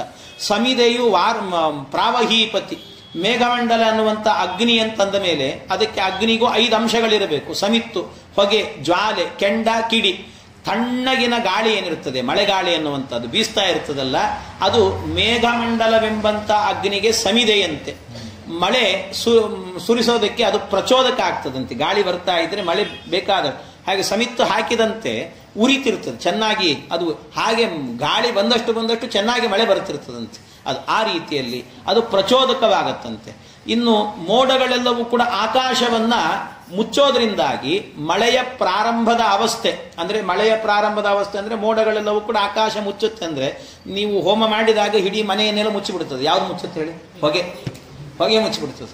ಹಾಗೆ ಆ ಮೋಡ ಎಲ್ಲ ಆಕಾಶವನ್ನೆಲ್ಲ ಮುಚ್ಚಿಬಿಡುತ್ತದೆ ಅಂತ ಹೇಳಿದ್ರಿಂದ ಅದು ಹೊಗೆ ಅಂತ ಇಟ್ಟುಕೊಳ್ಬೇಕಂತೆ. ಮೋಡಗಳೆಲ್ಲವೂ ಕೂಡ ಹೊಗೆ ಅಂತ. ಈ ರೀತಿಯಲ್ಲಿ ಆಕಾಶವನ್ನು ಮುಚ್ಚೋದ್ರಿಂದ ಪ್ರಾರಂಭದ ಅವಸ್ಥೆ ಎನ್ನುವಂತಹದ್ದು ಹೊಗೆ. ಬೆಂಕಿ ಉರಿಯೋದಕ್ಕೆ ಪೂರ್ವಭಾವಿಯಾಗಿರುವಂತೆ ಮಿಂಚು ಎನ್ನುವಂತಹದ್ದು ಹೊಳಿಬೇಕು. ಅದು ಮಿಂಚು ಎನ್ನುವುದು ಅದು ಮೇಘಮಂಡಲವೆಂಬಂತಹ ಅಗ್ನಿಯ ಜ್ವಾಲೆ ಅಂತೆ. ಅದು ಜ್ವಾಲೆಯಂತೆ ಉರಿತಾ ಇರ್ತದಂತೆ. ಇನ್ನು ಅಲ್ಲಲ್ಲಿ ಕೇಳಿ ಬರುವಂತಹ ಕಿಡಿ ಇರ್ತದಲ್ಲ, ಕಿಡಿ ಯಾವುದು ಅಂತಂದ್ರೆ ಆ ಗುಡುಗಿನ ಧ್ವನಿ ಇದೆಯಲ್ಲ, ಗುಡುಗುತ್ತಾ ಇರುತ್ತೆ. ಆ ಗುಡುಗಿನ ಧ್ವನಿ ಎನ್ನುವಂತಹದ್ದೇ ಕಿಡಿ ಅಂತ. ಹೀಗೆ ಅನುಸಂಧಾನವನ್ನ ಮಾಡಿಕೊಂಡು ಈ ಯಜ್ಞವನ್ನ ಈ ವಿಧ ಅಗ್ನಿಯೊಳು ಅಬ್ಧಿಜಾತನ ಕೋವಿದರು ಹೋಮಿಸುವರು. ಕೋವಿದರು ಅಂದ್ರೆ ಆ ದೇವತೆಗಳು, ಅವರೆಲ್ಲರೂ ಕೂಡ ಇದರಲ್ಲಿ ಹೋಮವನ್ನು ಮಾಡುತ್ತಾರಂತೆ ಪರಮಾತ್ಮನನ್ನ ಅನುಸಂಧಾನ ಮಾಡಿಕೊಂಡು. ಇಲ್ಲಿಯೂ ಕೂಡ ಹಾಗೆ ಅಂತ ಹೇಳಿದ್ರೆ, ಹಿಂದೆ ಹೇಳಿದ್ದು ಪಾವಕ ಅಂದ್ರೆ ಗಗನ ಪಾವಕ ಅಂತೇಳಿ. ಗಗನ ಪಾವಕ ಅಂದಾಗ ಗಗನಕ್ಕೆ ನಿಯಾಮಕನಾಗಿ, ಅಂದ್ರೆ ಗಗನದಲ್ಲಿ ನಿಯಾಮಕನಾಗಿ ನಾರಾಯಣ ರೂಪಿ ಪರಮಾತ್ಮ ಇದ್ದ. ಆದ್ರೆ ಎರಡನೇದ್ದು ಹೇಳಿದ್ದು ಯಾವುದು ಅಂತಂದ್ರೆ ವಾರಿದದಲ್ಲಿ ಹಿಂದೆ ಹೇಳಿರುವಾಗ ನಾವು ಯಾವ್ದು ಹೇಳಿದ್ವಿ? ವಾಸುದೇವ ರೂಪವನ್ನು ಹೇಳಿದ್ವಿ. ಹಾಗಾಗಿ 5 ಏನಿದೆ, ಸಮಿತ್ತು, ಹೊಗೆ, ಅರ್ಚಿ ಮತ್ತು ಕೆಂಡ, ಇವೆಲ್ಲದರಲ್ಲೂ ಕೂಡ ವಾಸುದೇವ ರೂಪವನ್ನೇ ಚಿಂತನೆ ಮಾಡಿ. ಅರ್ಥಾತ್ ಈ ಮೊದಲನೇದಾಗಿ ಸಮಿತ್ತೇನಿದೆ, ಸಮಿತ್ತಿನಲ್ಲಿ 5 ರೂಪಗಳು. ಸಮಿತ್ತಿನಲ್ಲಿ 5 ರೂಪ ಅಂದ್ರೆ ವಾಸುದೇವ ಅಂತ, ವಾಸುದೇವ. ಆಮೇಲೆ ಸಮಿತ್ತು ಅಂತಾದ ನಂತರ ಧೂಮದಲ್ಲಿ ವಾಸುದೇವ ನಾರಾಯಣ, ಆಮೇಲೆ ವಾಸುದೇವ ಸಂಕರ್ಷಣ, ವಾಸುದೇವ ಪ್ರದ್ಯುಮ್ನ, ವಾಸುದೇವ ಅನಿರುದ್ಧ. ಹೀಗೆ ಈ ರೂಪಗಳನ್ನು ಚಿಂತನೆ ಮಾಡಿ. ಅಂದ್ರೆ ಎರಡನೇದನ್ನು ಹೇಳಿದ್ರಿಂದಾಗಿ ಎರಡನೇದಕ್ಕೆ ನಿಯಾಮಕನಾದವನು ವಾಸುದೇವ. ಹಾಗಾಗಿ ವಾಸುದೇವನನ್ನ ಪ್ರಮುಖವಾಗಿಟ್ಟುಕೊಳ್ಬೇಕು, ಉಳಿದ ರೂಪಗಳ ಚಿಂತನೆ. ಹೀಗೆ ಚಿಂತನೆಯನ್ನು ಮಾಡಿದರೆ ಇದು 5 ರೂಪಗಳಾಗತ್ತೆ. ಇದು ಎರಡನೇ ಅಗ್ನಿಯಲ್ಲಿ ಮಾಡತಕ್ಕಂತಹ ಚಿಂತನೆ ಎನ್ನುವಂತಹದ್ದು. ಇಲ್ಲಿ ಅನುದಿನ ಪರಮಭಕ್ತಿಯಲ್ಲಿ ಅಂತ ಅನುದಿನ ದೇವತೆಗಳು ಪ್ರಪಂಚದ ಯಾವುದಾದ್ರೂ ಒಂದು ಭಾಗದಲ್ಲಿ ಮಳೆ ಬರೆಸ್ತಾನೆ ಇರ್ತಾರಂತೆ ಯಾವಾಗಲೂ ಕೂಡ. ಇದು ಅನುದಿನ ಅಂತ. ಅಂದ್ರೆ ನಾವು ಅನ್ಕೊಂಡಿರ್ತೀವಿ ಬಿಸಿಲುಗಾಲ ಬಂತು ಅಂತ ಆದ್ರೆ ಮಳೆ ಇಲ್ಲ, ನಿಂತು ಹೋಗಿದೆ ಅಂತ. ಹಾಗಲ್ಲ, ದಾಸರ ಎಷ್ಟು ಚೆನ್ನಾಗಿ ಅನುದಿನ ಅಂತೇಳಿ ಅನುದಿನ ಪರಮಭಕ್ತಿಯಲ್ಲಿ ಅಂತ. ಎಲ್ಲೋ ಒಂದು ಕಡೆ ಮಳೆ ಬರ್ತಾನೆ ಇರುತ್ತಂತೆ. ನಾವು ಇಲ್ಲ ಅಂತ ತಿಳ್ಕೊಳ್ಳೋ ಹಾಗೆ ಇಲ್ಲ. ಜಗತ್ತಿನಲ್ಲಿ ಯಾವುದೋ ಒಂದು ಭಾಗದಲ್ಲಿ ಮಳೆಯನ್ನು ಬರೆಸ್ತಾನೆ ಇರ್ತಾರಂತೆ ದೇವತೆಗಳೆಲ್ಲರೂ ಕೂಡ. ಹಾಗಾಗಿ ಅನುದಿನ ಪರಮಭಕ್ತಿಯಲ್ಲಿ, ಪರಮಭಕ್ತಿಯಿಂದ ಈ ಮಳೆಯನ್ನು ಬರೆಸ್ತಾ ಇರ್ತಾರೆ, ಈ ಹೋಮವನ್ನು ಮಾಡಿಸ್ತಿರ್ತಾರೆ. ಭೂಮಿಗೆ ಅದನ್ನು ತಂದು ಹಾಕಬೇಕು ಅಂತ ಹೇಳ್ಬಿಟ್ಟು ಆ ಮೇಘವನ್ನೆಲ್ಲ, ಮೇಘದಲ್ಲಿ ಹೋಮ ಎನ್ನುವಂತಹದ್ದು ನಡೀತಾ ಇರ್ತದನ್ನು. ಆದ್ರಿಂದ ಈ ಅಂದ್ರೆ ಅರ್ಥ ಏನು ಅಂತಂದ್ರೆ, ಈ ನೀರಿನಲ್ಲಿ ಸಾತ್ವಿಕ ಜೀವರನ್ನ ಸೇರಿಸಿ ಭೂಮಿಯಲ್ಲಿ ಸಸ್ಯವಾಗಿ ಬೆಳೆಸ್ತಾರೆ. ಆ ಭೂಮಿಯಲ್ಲಿ ಸಸ್ಯವಾಗಿ ಬೆಳೆಸಬೇಕಾದ್ರೆ ಸಾತ್ವಿಕ ಜೀವರು ಹುಟ್ಟಬೇಕು. ಒಂದೊಂದು ಸರ್ತಿ ನಾವು ಆ ಸಾತ್ವಿಕ ಜೀವರೆಲ್ಲ ಹುಟ್ಟಬೇಕು ಅಂತಾದ್ರೆ ಮಳೆ ಬರಬೇಕು. ಸಾತ್ವಿಕ ಜೀವರು ಜಗತ್ತಿನಲ್ಲಿ ಬರಬೇಕು ಅಂದ್ರೆ ಮಳೆ ಚೆನ್ನಾಗಿ ಬರಬೇಕು ಅಂತ ಅರ್ಥ. ಕೆಲವೊಂದು ಸರ್ತಿ ಏನಾಗ್ಬಿಡುತ್ತೆ, ನಾವು ಸಿಟ್ಟಿಗೆದ್ದು ಬಿಡ್ತೀವಿ. ಜೋರು ತುಂಬಾ ಮಳೆ ಬರ್ತಾ ಇದೆ ಅಂದ್ರೆ ಹಾಳಾದ ಮಳೆ ಯಾವಾಗಾದ್ರೂ ನಿಲ್ಲುತ್ತೆ ಅಂದ್ಬಿಡ್ತೀವಿ ನಾವು. ಅಂದ್ರೆ ಸಜ್ಜನರು ಹುಟ್ಟೋದಿಲ್ಲ ಅಂತ ಅರ್ಥ. ಅವಾಗ ಸಜ್ಜನರು ಹುಟ್ಟಬೇಕು ಅಂದ್ರೆ ಮಳೆ ಬರ್ತಾ ಇರಬೇಕಂತ ಯಾವಾಗಲೂ ಕೂಡ. ಹಾಳಾದ್ದು ಅಂತ ಅನ್ನಬಾರದು. ಯಾಕೆಂದ್ರೆ ಸಜ್ಜನರು ಹುಟ್ಟುತ್ತಾರಲ್ಲಿ. ಅದರಿಂದಾಗಿ ಯಾವಾಗಲೂ ಅಂದ್ರೆ ಯಾವುದೋ ಒಂದು ಕಾಲದಲ್ಲಿ ಮಳೆ ಬರ್ತಾನೆ ಇರಬೇಕದು. ಆ ಸಜ್ಜನರೆಲ್ಲ ಮತ್ತೆ ಭೂಮಿಯಲ್ಲಿ ಹುಟ್ಟುತ್ತಾ ಇರ್ತಾರಂತೆ, ಮಹಾತ್ಮರೆಲ್ಲ ಹುಟ್ಟುತ್ತಿರ್ತಾರಂತೆ. ಆದರೆ ಆ ಮಳೆ ಬರಬೇಕು ಅಂತ ಆದರೆ ಮಳೆ ಯಾವುದರಿಂದ ಬರುತ್ತೆ? ಮಳೆ ಬರುವಂತಹದ್ದು ಯಜ್ಞದಿಂದಾಗಿ. ಅಂದ್ರೆ ನಾವಿಲ್ಲಿ ಯಜ್ಞ ಮಾಡಬೇಕು. ಈ ಯಜ್ಞವನ್ನ ನಾವಿಲ್ಲಿ ಮಾಡಿದ್ವಿ ಅಂದ್ರೆ ಅರ್ಥಾತ್ ಏನರ್ಥ ಅಂದ್ರೆ ಈ ಯಜ್ಞವನ್ನ ಮಾಡೋದಂದ್ರೆ ನಾವಿಲ್ಲಿ ಸತ್ಕರ್ಮವನ್ನ ಮಾಡಬೇಕು ಅಂತ. ಯಜ್ಞ ಅಂದ್ರೆ ನೀವು ಹೊಗೆ ಆಡಿಸ್ಬೇಕು ಅಂತಿಲ್ಲ. ನೀವು ಮಾಡುವ ಎಲ್ಲಾ ಕೆಲಸಗಳನ್ನು ಯಜ್ಞ ಅಂತ ಅನುಸಂಧಾನ ಮಾಡಿ, ನೀವು ಅನುಸಂಧಾನ ಮಾಡಿದಂತೆ ಅದರಿಂದ ಯಜ್ಞ ನಡೀತು ಅಂತ ಆದ್ರೆ ಮೇಲೆ ದೇವತೆಗಳೆಲ್ಲ ಸಂತುಷ್ಟರಾಗಿ ಮಳೆ ಬರೆಸ್ತಾರೆ. ಮಳೆ ಬರೆಸಿದ್ರು ಅಂತ ಆದ್ರೆ ಮತ್ತೆ ಜಗತ್ತಿನಲ್ಲಿ ಒಬ್ಬ ಮಹಾನ್ ವ್ಯಕ್ತಿ ಅನ್ನುವಂಥವನು ಒಬ್ಬ ಹುಟ್ಟುತ್ತಾನೆ ಅಂತ ಅರ್ಥ. ಹಾಗೆ ಒಬ್ಬೊಬ್ಬ ಮಹಾತ್ಮರೆಲ್ಲರೂ ಕೂಡ ಹುಟ್ಟಬೇಕು ಜಗತ್ತಿನಲ್ಲಿ ಅಂತ ಆದ್ರೆ ದೇವತೆಗಳು ಹೋಮ ಮಾಡಬೇಕು. ದೇವತೆಗಳು ಮಾಡಬೇಕು ಅಂತಾದ್ರೆ ನಾವಿಲ್ಲಿ ಹೋಮ ಮಾಡಬೇಕು. ನಾವು ಮಾಡಿದ್ರೆ ದೇವತೆಗಳು ಮಾಡ್ತಾರೆ. ದೇವತೆಗಳು ಮಾಡೋದ್ರಿಂದ ಮಳೆ ಬರ್ತದೆ. ಮಳೆ ಬಂತು ಅಂದ್ರೆ ಸಜ್ಜೀವ ಎನ್ನುವನು ಹುಟ್ಟುತ್ತಾನೆ. ಹಾಗಾಗಿ ಜಗತ್ತಿನಲ್ಲಿ ನಿತ್ಯದಲ್ಲೂ ಕೂಡ ಸಜ್ಜನರು ಹುಟ್ಟಬೇಕು ಅಂತ ಆದ್ರೆ ಅದಕ್ಕೆ ನಿತ್ಯದಲ್ಲೂ ಹೋಮ ಮಾಡ್ತಿರ್ತಾರಂತೆ. ಅದಕ್ಕೆ ನಾವು ದೇವತೆಗಳನ್ನು ಸಂತೃಪ್ತಿ. ನಾವಿಲ್ಲೇನಾದ್ರೂ ಕೂಡ ಹೋಮ ಹವನ ಗಿವನ ಎಲ್ಲ ಮಾಡೋದು ನಿಲ್ಲಿಸ್ಬಿಟ್ವಿ ಅಂತ ಇಟ್ಟುಕೊಳ್ರಿ. ಯಾವುದು ಮಾಡೋದಿಲ್ಲ ಅಂತ ಆದ್ರೆ ಸಜ್ಜನರು ಹುಟ್ಟೋದೇ ಕಡಿಮೆ ಆಗಿಬಿಡುತ್ತದೆ. ದೇವತೆಗಳು ನಿಲ್ಲಿಸ್ಬಿಡ್ತಾರೆ. ಆದ್ರಿಂದ ಏನಾಗಿಬಿಡುತ್ತದೆ? ಮಳೆನೇ ಬರುವುದಿಲ್ಲ ಕೆಲವೊಂದು ಸರ್ತಿ. ಮುಂದೆ ಅದಕ್ಕೆ ಹೇಳ್ತಾರೆ, ಮುಂದೆ ಭಾಗವತದಲ್ಲಿ ಹೇಳುವಾಗ ಈ ಭವಿಷ್ಯ ಹೇಗಿರುತ್ತದೆ ಅಂತ, ಕಲಿಯುಗದಲ್ಲಿ ಮುಂದೆ ಏನಾಗ್ತದೆ ಅಂದ್ರೆ ಎಲ್ಲ ಅನಾಚಾರಿಗಳಾಗಿ ಕೂತ್ಕೊಳ್ತಾರೆ. ಎಲ್ಲ ಅನಾಚಾರಿಗಳಾಗಿ ವೃಷ್ಟಿಯೇ ಬರುವುದಿಲ್ಲಂತೆ, ಮಳೆನೇ ಬರುವುದಿಲ್ಲಂತವಾಗ. ಮಳೆ ಬರೋದಿಲ್ಲ, ಆದ್ರಿಂದಾಗಿ ಸರಿಯಾಗಿ ಬೆಳೆ ಸಿಗೋದಿಲ್ಲ, ಏನೂ ಇಲ್ಲ. ಅವಾಗ ಎಂಥ ಮಳೆ ಅಂತಂದ್ರೆ ಭಾಗವತದಲ್ಲಿ ವರ್ಣನೆ ಮಾಡುತ್ತಾರೆ. ಒಂದು ಹಸು ನಿಂತುಕೊಂಡ್ರೆ ಒಂದು ಕೋಡಿನ ಮೇಲೆ ಮಳೆ ಬರ್ತದಂತೆ, ಇನ್ನೊಂದು ಕೋಡಿನ ಮೇಲೆ ಮಳೆ ಬರುವುದಿಲ್ಲಂತೆ. ಹಾಗಿರ್ತದಂತ. ಅಷ್ಟು ಘೋರವಾದಂಥ ಕಲಿಯುಗ ಇದೆ ಅಂತ ಹೇಳ್ತಾರೆ. ಆದ್ರಿಂದ ಆ ಕಾಲದಲ್ಲೆಲ್ಲ ಮಳೆ ಬರುವುದಿಲ್ಲ. ಅವಾಗ ಮಳೆ ಬರಲಿಲ್ಲ ಅಂದ್ರೆ ಅದು ಕ್ಷಾಮ. ಆ ಕ್ಷಾಮ ಕಾಲದಲ್ಲಿ ಸಜ್ಜನರು ಹುಟ್ಟೋದೇ ಇಲ್ಲ, ಏನಾಗೋದಿಲ್ಲ. ಇಂಥದ್ದೆಲ್ಲ ಅವ್ಯವಸ್ಥೆಗಳು ನಡೆದು ಹೋಗುತ್ತೆ. ಅದಕ್ಕೋಸ್ಕರವಾಗಿ ಸಜ್ಜನರು ಹುಟ್ಟುತ್ತಾ ಇರಬೇಕು, ಅದಕ್ಕೆ ಮಳೆ ಬರ್ತಾ ಇರಬೇಕು ಅಂತ. ಮತ್ತೆ ನೀವು ಧರ್ಮ ಕಾರ್ಯವನ್ನ ಮಾಡ್ತೇವೆ ಅಂತ ಯದ್ವಾ ತದ್ವಾ ಮಾಡಿದ್ರು ಕೂಡ ಅತಿವೃಷ್ಟಿಗೆ ಆಗಿಬಿಡುತ್ತದೆ, ಬೆಳೆ ಸಿಗೋದಿಲ್ಲ. ಯಾಕೆಂದ್ರೆ ಮಳೆ ಬರೋದ್ರಿಂದ ಏನಾಗಬೇಕು ಅಂದ್ರೆ ಬೆಳೆ ಸಿಗಬೇಕು. ಆ ಬೆಳೆ ಒಬ್ಬ ಪುರುಷನ ಹೊಟ್ಟೆಗೆ ಹೋಗಬೇಕು, ಆವಾಗ ಸಜ್ಜೀವ ಹುಡುತ್ತಾನೆ, ಇಲ್ಲದಿದ್ರಿಲ್ಲ. ಹಾಗಾಗಿ ಬೆಳೆ ಕೊಳತು ಹೋಗಿಬಿಡುತ್ತು. ಅಂದ್ರೆ ಮಳೆ ಜೋರಾಗಿ ಬಂದು ಅತಿವೃಷ್ಟಿಯಿಂದ ಕೊಳತೋದ್ರೂ ಸಮಸ್ಯೆ.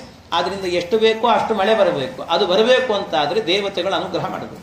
ಆದ್ರಿಂದ ಇದೆಲ್ಲವೂ ಕೂಡ ಈ ಪ್ರೋಸೆಸ್ ಏನಿದೆ ಇದು ದೇವತೆಗಳು ನಡೆಸ್ತಕ್ಕಂಥದ್ದು. ಹಾಗಾಗಿ ಎರಡನೇ ಅಗ್ನಿಯಲ್ಲಿ ಆಗಬೇಕಾದ್ರೆ ಈ ರೀತಿಯಲ್ಲಿ ದೇವತೆಗಳು ಹೋಮವನ್ನ ಮಾಡುತ್ತಾರೆ. ಅನುದಿನ ಪರಮ ಭಕ್ತಿಯಲ್ಲಿ, ಪರಮ ಭಕ್ತಿಯಿಂದಾಗಿ ಇದನ್ನು ನಿತ್ಯದಲ್ಲೂ ಕೂಡ ಹೋಮ ಮಾಡ್ತಾರೆ ಅಂತ ಅನುಸಂಧಾನ ಮಾಡಬೇಕು ಅಂತ ಹೇಳ್ತಾರೆ. ಇನ್ನು ಇದು ಆದ ನಂತರ ಮುಂದೆ ಮೂರನೇ ಅಗ್ನಿಯನ್ನು ಹೇಳ್ತಾ ಇದ್ದಾರೆ. ಧರಣಿ ಎಂಬುದೇ ಅಗ್ನಿ ಸಂವತ್ಸರವೇ ಸಮಿಧೆ ವಿಹಾಯಸವೇ ಪೊಗೆ ಇರುಳಿರಿ ದಿಶಾಂಗಾರವಾಂತರ ದಿಗ್ವಲಯ ಕಿಡಿಯು ವರುಷವೆಂಬಾಹುತಿಗಳಿಂದಲಿ ಹರಿಯ ಮೆಚ್ಚಿಸಿ ಸಕಲರೊಳಗಧ್ವರಿಯು ನಾಗಿರು ಸರ್ವರೂಪಾತ್ಮಕನ ಚಿಂತಿಸುತ್ತ. ಧರಣಿ ಎಂಬುದೇ ಅಗ್ನಿ, ಇದು ಮೂರನೇ ಅಗ್ನಿ. ಆಗಲೇ ಅಂಬರ, ವಾರಿದ, ಭೂ ಮೂರನೇದಿದು. ಆ ಅಗ್ನಿ ಧರಣಿ ಎಂಬುದೇ ಅಗ್ನಿ. ಸಂವತ್ಸರವೇ ಸಮಿಧೆ. ಇದರಲ್ಲಿ ಯಾವುದು ಅಂದ್ರೆ ಸಂವತ್ಸರ ಎನ್ನುವಂತಹದ್ದು ಈ ವರ್ಷಗಳೇನಿದ್ದಾವೆ ಅದೇ ಸಮಿತ್ತು. ವಿಹಾಯಸವೇ ಪೊಗೆ. ಇದರಲ್ಲಿ ಇರ್ತಕ್ಕಂಥ ಹೊಗೆ ಅಂತ ಹೇಳಿದ್ರೆ ಯಾವುದದು ಅಂತ ಹೇಳಿದ್ರೆ ಸಂವತ್ಸರ ಸಮಿತ್ತು. ಆಕಾಶವು ಹೊಗೆ ಅಂತೆ. ವಿಹಾಯಸ ಅಂತ ಹೇಳಿದ್ರೆ ಆಕಾಶ. ಇನ್ನು ಅದರಲ್ಲಿ ಇರ್ತಕ್ಕಂತಹ ಈ ಭೂಮಿಯಲ್ಲಿರ್ತಕ್ಕಂಥ ಉರಿ ಅಂತ ಹೇಳಿದ್ರೆ ಜ್ವಾಲೆ. ಜ್ವಾಲೆ ಅಂದ್ರೆ ಯಾವುದದು ಅಂದ್ರೆ ಇರುಳುರಿ ಅಂತ ಹೇಳಿದ್ರು. ರಾತ್ರಿ ಎನ್ನುವಂತಹದ್ದು ಇರುಳು, ಹಗಲು ಇರುಳು ಅಂತೀರಲ್ಲ, ಇರುಳು ಎನ್ನುವಂತಹದ್ದೇ ಉರಿ, ಜ್ವಾಲೆ ಅಂತ ಇಟ್ಕೊಳ್ಬೇಕು. ಆಮೇಲೆ ದಿಶ ಅಂಗಾರ. ದಿಶ ಅಂದ್ರೆ ದಿಕ್ಕುಗಳು ಅಂತ ಅರ್ಥ. ದಿಕ್ಕುಗಳೇನೆ ಅಂಗಾರ ಅಂತ. ಇನ್ನು ಅವಾಂತರ ದಿಗ್ವಲಯ ಕಿಡಿಯು. ಅವಾಂತರ ದಿಕ್ಕುಗಳೇನಿದ್ದಾವೆ ಇವು ಪೂರ್ವ, ಪಶ್ಚಿಮ, ಉತ್ತರ, ದಕ್ಷಿಣ, ಈಶಾನ್ಯ ಮತ್ತು ಆಗ್ನೇಯ, ನೈಋತ್ಯ ಇವೆಲ್ಲ ಏನಿದ್ದಾವೆ ವಾಯವ್ಯ ಇವೆಲ್ಲವೂ ಕೂಡ ವಿದಿಕ್ಕು. ಇವೆಲ್ಲವೂ ಕೂಡ ಏನು ಅಂದ್ರೆ ದಿಗ್ವಲಯ ಕಿಡಿಯು ಅಂತ ಹೇಳಿದ್ರು. ಆ ದಿಗ್ವಲಯ ಕಿಡಿಯಂತೆ, ಅದೆಲ್ಲವೂ ಕೂಡ ಕಿಡಿಗಳಿದ್ದಂತೆ. ಹೀಗೆ ವರುಷವೆಂಬಾಹುತಿಗಳಿಂದಲಿ ಹರಿಯ ಮೆಚ್ಚಿಸಿ, ವರುಷ ಎನ್ನುವಂತ ಆಹುತಿಗಳಿಂದಾಗಿ ಹರಿಯನ್ನ ಮೆಚ್ಚಿಸಿ ಸಕಲರೊಳಗ ಅಧ್ವರಿಯು ನಾಗಿರು. ಸಕಲರಲ್ಲೂ ಕೂಡ ಅಧ್ವರ್ಯು ಅಂತಂದ್ರೆ ಅದರಲ್ಲಿ ಮುಖ್ಯನಾದವನು, ಒಟ್ಟು ಆ ಹೋಮದಲ್ಲಿ ಮಾಡತಕ್ಕಂಥ ನಿತ್ಯ ಅವನಾಗಿರು ಸರ್ವರೂಪಾತ್ಮಕನ ಚಿಂತಿಸುತ್ತ. ಸರ್ವರೂಪಾತ್ಮಕನಾದಂಥ ಆ ಭಗವಂತನನ್ನು ಚಿಂತನೆ ಮಾಡಿಕೊಳ್ತಾ ಇರು ಅಂತ ಹೇಳಿದರು. ಇಲ್ಲಿ ಧರಣಿ ಎಂಬುದೇ ಅಗ್ನಿ ಅಂತ. ಭೂಮಿಯನ್ನ ಅಗ್ನಿಯಿಂದ ಅನುಸಂಧಾನ ಮಾಡಿಕೊಂಡು ದೇವತೆಗಳು ಹೋಮವನ್ನು ಮಾಡುತ್ತಾರಂತೆ. ಜೀವನನ್ನು ತಂದು, ಅಂದ್ರೆ ಮಳೆಯಲ್ಲಿ ಇರುವಂತಹ ಜೀವನನ್ನ ಭೂಮಿಗೆ ತೆಗೆದುಕೊಂಡು ಬರ್ತಾರೆ ಅಂತ ಹೇಳ್ತಿದ್ದಾರೆ. ಆ ಜೀವನನ್ನ ಇಲ್ಲಿಗೆ ತಂದಾಗ ಆ ಅಗ್ನಿ ಅಂದ್ರೆ ಜೀವನಿಗೆ ಸ್ವರ್ಗದಿಂದ ಇಳಿದು ಮಾನವ ಸ್ತ್ರೀಯ ಗರ್ಭಕ್ಕೆ ಪ್ರಯಾಣ ನಡೀಬೇಕು. ಮಾನವ ಸ್ತ್ರೀಯ ಗರ್ಭಕ್ಕೆ ಅಲ್ಲಿ ತನಕಲೂ ಕೂಡ ಇನ್ನು 3 ನಿಲ್ದಾಣಗಳಿದ್ದಾವೆ: ಭೂಮಿ, ಪಿತೃ, ತಾಯಿ ಅಂತ, ಜನನಿ ಅಂತ. ಅದರಲ್ಲಿ ಇಲ್ಲಿ ಭೂಮಿ ಅಂತಂದ್ರೆ ಭೂಮಿಗೆ ನಿಯಾಮಕನಾಗಿರುವಂತ ಸಂಕರ್ಷಣ ಎಂಬಂತ ಭಗವದ್ ರೂಪವು ವಿವಕ್ಷಿತ, ಅಂದ್ರೆ ಅವನನ್ನು ಇಟ್ಟುಕೊಳ್ಬೇಕು. ಅವನಿಲ್ಲಿ ಆಶ್ರಯನಾಗಿದ್ದುಕೊಂಡು ಈ ಜೀವನಿಗೆ ಸಂರಕ್ಷಣೆಯನ್ನು ಮಾಡ್ತಾ ಇರ್ತಾನೆ ಅಂತ. ಅವನು ಜೀವನಿಗೆ ಸಂರಕ್ಷಣೆಯನ್ನು ಮಾಡಿಕೊಂಡು, ಅಂದ್ರೆ ಭೂಮಿಯಲ್ಲಿ ಬಂದಾಗಲೂ ಕೂಡ ಅವನಿಗೆ ಏನು ಬೇಕು, ಊಟ, ತಿಂಡಿ, ವ್ಯವಸ್ಥೆ, ಇದನ್ನೆಲ್ಲ ಅವನೇ ನೋಡಿಕೊಳ್ತಿರ್ತಾನಂತೆ, ಪರಮಾತ್ಮ ನೋಡಿಕೊಳ್ತಿರ್ತಾನೆ. ಹೀಗೆ ಪರಮಾತ್ಮ ಅವನನ್ನು ನೋಡಿಕೊಂಡು ಅವನನ್ನ ಧಾನ್ಯಗಳಲ್ಲಿ ಪರಿವರ್ತನೆ ಮಾಡ್ತಾನಂತೆ. ಧಾನ್ಯಗಳಲ್ಲಿ ಪರಿವರ್ತನೆ ಮಾಡಿ ಅದರಲ್ಲಿ ಈ ಹೋಮ ನಡಿಬೇಕಾದ್ರೆ ಸಂವತ್ಸರವೇ ಸಮಿದೆ ವಿಹಾಯಸವೇ ಪೊಗೆ ಈರುಳುರಿ ದಿಶಾಂಗಾರ ಅವಾಂತರ ದಿಗ್ವಲಯ ಕಿಡಿಯು ಅಂತ. ಭೂಮಿ ಒಂದು ಅಗ್ನಿ ಅಂತಂದ ಮೇಲೆ ಅಗ್ನಿಗೆ ಸಮಿತ್ತು, ಹೊಗೆ, ಜ್ವಾಲೆ, ಕೆಂಡ, ಕಿಡಿ ಇವೆಲ್ಲ ಇರಬೇಕು. ಅದರಲ್ಲಿ ಸಂವತ್ಸರ ಅಂದ್ರೆ ವರ್ಷ ಅಂತ ಅರ್ಥ, ಒಂದು ವರ್ಷ, ಆ ವರ್ಷದ ವ್ಯವಸ್ಥೆ. ಆ ವರ್ಷ ಅನ್ನುವಂತಹದ್ದೇನಿದೆ ಅಲ್ವಾ, ಆ ವರ್ಷ ಎನ್ನುವಂತಹದ್ದು ಅಂದ್ರೆ ಭೂಮಿಗೆ ವರ್ಷ ಅಂದ್ರೆ ಸಂವತ್ಸರ ಎನ್ನುವಂತಹದ್ದೇನಿದೆ ಅದು ಸಮಿತಿದ್ದಂತೆ. ಯಾಕೆ ಅಂದ್ರೆ ಈ ವರ್ಷ ಕಳೀತಾ ಇದ್ದಂತೆ ಫಲವನ್ನು ಕೊಡ್ತದೆ. ಅಂದ್ರೆ ಪೂರ್ಣ ಆಹುತಿ ಆಯಿತು ಅಂತ ಆದ್ರೆ ಆಗೊಂದು ಫಲ ಕೊಡ್ತದೆ. ಭೂಮಿಯಲ್ಲಿ ನೀವೇನಾಗತ್ತೆ ಅಂದ್ರೆ ಈ ವಸಂತ ಕಾಲ ಬಂತು ಮೊನ್ನೆ, ಈಗ ಇನ್ನೇನಾಗತ್ತೆ ಅಂದ್ರೆ ಮರಗಿಡಗಳಲ್ಲೆಲ್ಲ ಹೂಗಳು ಬಿಟ್ಟಿದ್ದಾವೆ, ಇನ್ನೇನು ಕೆಲವೇ ದಿನದಲ್ಲಿ ಮಾವಿನ ಹಣ್ಣು ಕೊಡುತ್ತೆ, ಎಲ್ಲ ಹಣ್ಣುಗಳನ್ನು ಕೊಡುತ್ತದೆ, ಅಂದ್ರೆ ಫಲವನ್ನು ಕೊಡುತ್ತದೆ. ಹಾಗೆ ವರ್ಷಕ್ಕೆ ಒಂದು ಸರ್ತಿ ಫಲವನ್ನು ಕೊಡುವಂತೆ ಇವೆಲ್ಲವೂ ಕೂಡ ದಿನಗಳನ್ನೆಲ್ಲ ಹೋಮ ಮಾಡಿದ್ವಿ ಅಂತ ಆದ್ರೆ ವರ್ಷಕ್ಕೊಂದು ಸರ್ತಿ ನಮಗೆ ಆ ಭೂಮಿ ಫಲ ಕೊಡ್ತಾಳಂತೆ. ಹಾಗೆ ಫಲವನ್ನು ಕೊಟ್ಟು ಅನುಗ್ರಹವನ್ನು ಮಾಡುತ್ತಾಳೆ. ಹಾಗೆ ಈ ಭೂಮಿ ಎನ್ನುವಂತಹದ್ದನ್ನ ಅದನ್ನ ಸಸ್ಯಗಳಲ್ಲಿ ಅದನ್ನೆಲ್ಲ ಆ ಚೈತನ್ಯವನ್ನು ಉಂಟು ಮಾಡುತ್ತಂತೆ ಇದೆಲ್ಲವೂ ಕೂಡ. ಹೀಗೆ ಇದನ್ನು ಚಿಂತನೆ ಮಾಡಬೇಕು ಅಂತ ಹೇಳ್ತಾರೆ.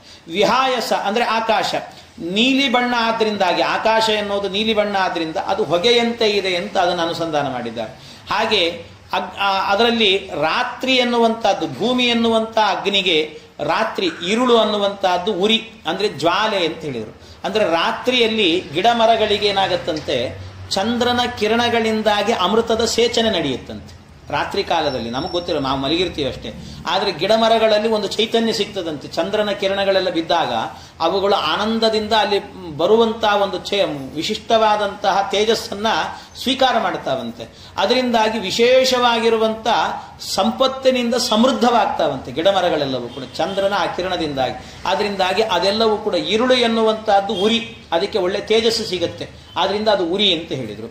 ಇನ್ನು ಅದು ಆದ ನಂತರ ಅವಾಂತರ ದಿಗ್ವಲಯ ಅಂದ್ರೆ ದಿಶಾ ಅಂಗಾರ, ಆ ದಿಕ್ಕುಗಳೆಲ್ಲವೂ ಕೂಡ ಅಂಗಾರ, ಕೆಂಡ ಅಂತ ಅರ್ಥ.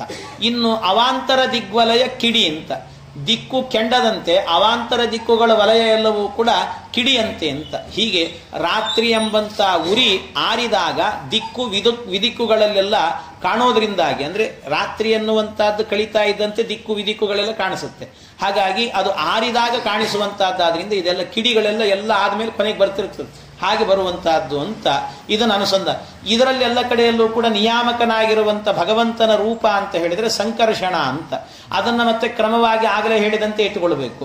ಅಂದ್ರೆ ಸಂಕರ್ಷಣ ಸಂಕರ್ಷಣ, ಸಂಕರ್ಷಣ ನಾರಾಯಣ, ಸಂಕರ್ಷಣ ವಾಸುದೇವ, ಸಂಕರ್ಷಣ ಪ್ರದ್ಯುಮ್ನ, ಸಂಕರ್ಷಣ ಅನಿರುದ್ಧ ಅಂತ. ಹೀಗೆ 5 ರೂಪಗಳನ್ನು ಕೂಡ 5 ರೂಪಗಳಿಂದಲೂ ಕೂಡ 5ರಲ್ಲೂ ಕೂಡ ನಿಯಾಮಕನಾಗಿದ್ದಾನೆ.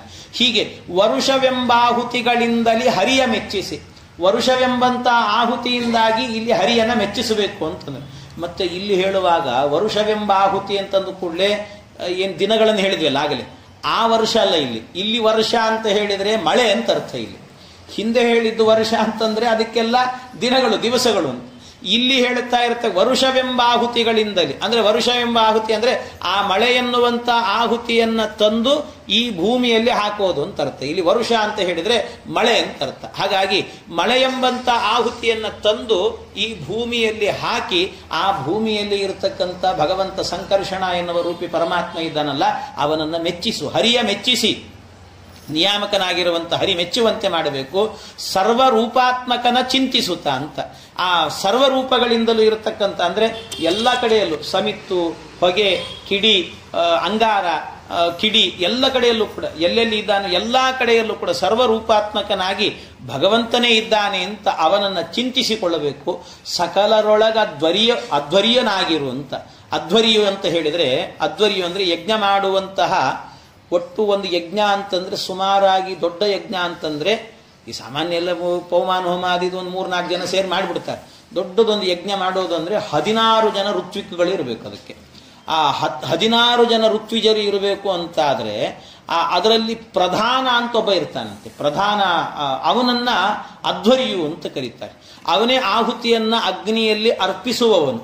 ಉಳಿದವರು ಬೇರೆ ಬೇರೆ ಕಾರ್ಯದಲ್ಲಿ ಅಂದರೆ ಯಜ್ಞ ಕಾರ್ಯವನ್ನು ನಡೆಸ್ತಾರೆ. ಅಂದರೆ ಇಲ್ಲಿ ಪ್ರಕೃತ ಅಧ್ವರ್ಯು ಅಂತಂದ್ರೆ ಯಜ್ಞಗಳಲ್ಲಿ ಅಧ್ವರ್ಯುವಂತೆ, ಅಂದ್ರೆ ಮೋಕ್ಷ ಸಾಧನೆಗಳಲ್ಲಿ ಅಗ್ರೇಸರನಾದಂಥ ಸಾಧಕ ಅಂತ ಅರ್ಥ. ಅಗ್ರೇಸರನಾಗಿರುವಂಥ ಸಾಧಕ ಅಂದ್ರೆ ಪಂಚಾಗ್ನಿ ವಿದ್ಯೆಯನ್ನ ಅರಿತವನು ಮೋಕ್ಷ ಸಾಧಕರಲ್ಲಿ ಅಗ್ರೇಸರ ಅಂತ ಕರೆಸಿಕೊಳ್ಳುತ್ತಾನೆ. ಉಪನಿಷತ್ತುಗಳೆಲ್ಲವೂ ಕೂಡ ಇದನ್ನೇ ಹೇಳಿದ್ದಾರೆ. ಇವೆಲ್ಲ ರಾಜರುಗಳಲ್ಲಿ ಇರ್ತಿತ್ತು ಅಂತ ಹೇಳ್ತಾರೆ ಇದೆಲ್ಲವೂ ಕೂಡ. ಆದ್ರಿಂದ ಅವರೇ ರಾಜರುಗಳೇ ಈ ದೇಶವನ್ನು ಆಳ್ತಿದ್ರಂತೆ, ಭೂಮಿಯನ್ನು ಆಳ್ತಾ ಇದ್ರು ಅಂತ ಹೇಳ್ತಾರೆ. ಹಾಗೆ ದೇವತೆಗಳೇ ಪಂಚ ಮಹಾಯಜ್ಞ ಮಾಡೋದ್ರಿಂದ ಅವರೇ ಎಲ್ಲರನ್ನೂ ಕೂಡ ಆಳ್ತಾರೆ. ಆದ್ರಿಂದಾಗಿ ಅವರನ್ನ ತಿಳಿದು ಅಂದ್ರೆ ಅವರನ್ನೇ ಅಧ್ವರ್ಯುಗಳು ಅಂತ, ಅವರೇ ಅಧ್ವರ್ಯುಗಳಾಗಿ ಇಲ್ಲಿ ಎಲ್ಲ ಹೋಮಗಳನ್ನು ಮಾಡುತ್ತಾರೆ ಅಂತ ಅನುಸಂಧಾನ ಮಾಡಬೇಕು ಅಂತ ಹೇಳ್ತಾರೆ. ಇದು 3ನೇ ಒಂದು ಅಗ್ನಿ ಅಂತ ಹೇಳಿ, 3ನೇ ಅಗ್ನಿ ಆದ ನಂತರ ಇನ್ನು 4ನೇ ಅಗ್ನಿಯನ್ನು ಹೇಳ್ತಾ ಇದ್ದಾರೆ. 4ನೇ ಅಗ್ನಿ ಯಾವುದು ಅಂದ್ರೆ ಪುರುಷ ಶಿಖಿ ವಾಕ್ಸಮಿದೆ ಧೂಮವು ಕರಣವರ್ಚಿಯು ಜಿಕ್ವೆ ಶ್ರೋತ್ರಗಳೆರಡು ಕಿಡಿಗಳು ಲೋಚನಗಳಂಗಾರವೆನಿಸುವುವು ನಿರುತ ಭುಂಜಿಸುವನ್ನ ಎದು ಕುಲವರನಿಗವದಾನಗಳು ಎಂದೀ ಪರಿಸಮರ್ಪಣೆಗೈಯೆ ಕೈಕೊಂಡನು ದಿನದಿ ಪೊರೆವಾಂ. ಪುರುಷ ಶಿಖಿ, ಪುರುಷ ಅಂದ್ರೆ ಪಿತ ಅಂತ ಆಗಲೇ ಹೇಳಿದಂತೆ ಪಿತ ಎನ್ನುವಂತ ಅಗ್ನಿ. ಆ ಪುರುಷ ಅನ್ನುವವನು ಶಿಖಿ, ಶಿಖಿ ಅಂದ್ರೆ ಅಗ್ನಿ ಅಂತ ಅರ್ಥ. ಇನ್ನು ವಾಕ್ ಸಮಿದೆ ಅಂತ ಹೇಳಿದ್ರು. ವಾಕ್ ಅಂದ್ರೆ ವಾಗೀಂದ್ರಿಯ, ವಾಗೀಂದ್ರಿಯ ಎನ್ನುವಂತಹದ್ದು ಸಮಿತ್ತು. ಧೂಮವು ಕರಣ ಅಂತ ಹೇಳಿದ್ರು. ಧೂಮವು ಕರಣ ಅಂದ್ರೆ ಇಂದ್ರಿಯಗಳು ಅಂತ. ವರ್ಚಿಯು ಅಂತ ಹೇಳಿದ್ರೆ ಜ್ವಾಲೆ ಅಂತ, ಜ್ವಾಲೆ ಜಿಹ್ವೆ ಅಂದ್ರೆ ನಾಲಿಗೆ ಅಂತ ಅರ್ಥ. ಇನ್ನು ಶ್ರೋತ್ರಗಳೆರಡು ಕಿಡಿಗಳು, 2 ಶ್ರೋತ್ರಗಳೇನಿದ್ದಾವೆ ಅವೆಗಳೇ ಕಿಡಿಗಳಂತೆ. ಲೋಚನ ಅಂಗಾರವೆನಿಸುವವು, ಲೋಚನ ಅಂದ್ರೆ ಕಣ್ಣುಗಳು ಅಂತ ಅರ್ಥ. ಕಣ್ಣುಗಳು ಅಂಗಾರ ಅಂತ ಕರೆಸಿಕೊಳ್ತಾವಂತೆ. ಹೀಗೆ ಇವನನ್ನು ಈ 5 ಹಾಕಿ ಅಲ್ಲಿ ಈ 5 ಇರುವುದರಿಂದ ಯಜ್ಞ ನಡೀತಾ ಇದೆ. ನಿರುತ ಭುಂಜಿಸುವನ್ನ ಎದುಕುಲವರನಿಗೆ ಅವದಾನಗಳು ಎಂದೀಪರಿ ಸಮರ್ಪಣೆಗೈಯೆ. ನಾವು ನಿರುತ ಅಂದ್ರೆ ನಿತ್ಯದಲ್ಲೂ ಕೂಡ ಉಣ್ಣುವಂತ ಅನ್ನ ಶ್ರೀಕೃಷ್ಣನಿಗೆ ಆಹುತಿ ಅಂದ್ರೆ ನಮ್ಮ ಒಳಗೇನು ಹಾಕ್ಕೊಳ್ತೇವೆ ಅದೆಲ್ಲ ತಿನ್ನುವ ಆಹಾರ ಪದಾರ್ಥಗಳೆಲ್ಲವೂ ಕೂಡ ಭಗವಂತನಿಗೆ ಆಹುತಿ ಅಂತ ಈ ರೀತಿ ಸಮರ್ಪಣೆಗೈಯೆ. ಈ ರೀತಿ ಸಮರ್ಪಣೆಯನ್ನ ಮಾಡಿದ್ರೆ ಕೈಕೊಂಡ ಅನುದಿನದಿ ಪೊರೆವ, ಅದನ್ನು ಸ್ವೀಕಾರ ಮಾಡಿ ಭಗವಂತ ನಮ್ಮನ್ನ ಯಾವಾಗಲೂ ಕೂಡ ಸಂರಕ್ಷಣೆ ಮಾಡ್ತಾ ಇರ್ತಾನೆ ಅಂತ ಅನುಸಂಧಾನ ಅಂತ. ಇದು ಯಾವಾಗಲೂ ಮಾಡ್ತಾನೆ ಭಗವಂತ. ಇದರಲ್ಲಿ ಪುರುಷ ಶಿಖಿ, ಪುರುಷನನ್ನ ಅಗ್ನಿ ಅಂತ ದೇವತೆಗಳು ಚಿಂತಿಸ್ತಾರಂತೆ. ಅಗ್ನಿ ಅಂತ ಆ ಅಗ್ನಿಯಲ್ಲಿ ಆಹುತಿಯನ್ನ ಅಂದ್ರೆ ಅಗ್ನಿಯಲ್ಲಿ ಅರ್ಪಿಸುವಂತೆ ಜೀವ ಹೋಮದಲ್ಲಿ, ಈ ಜೀವ ಅನ್ನುವಂಥ ಹೋಮ ಇದು.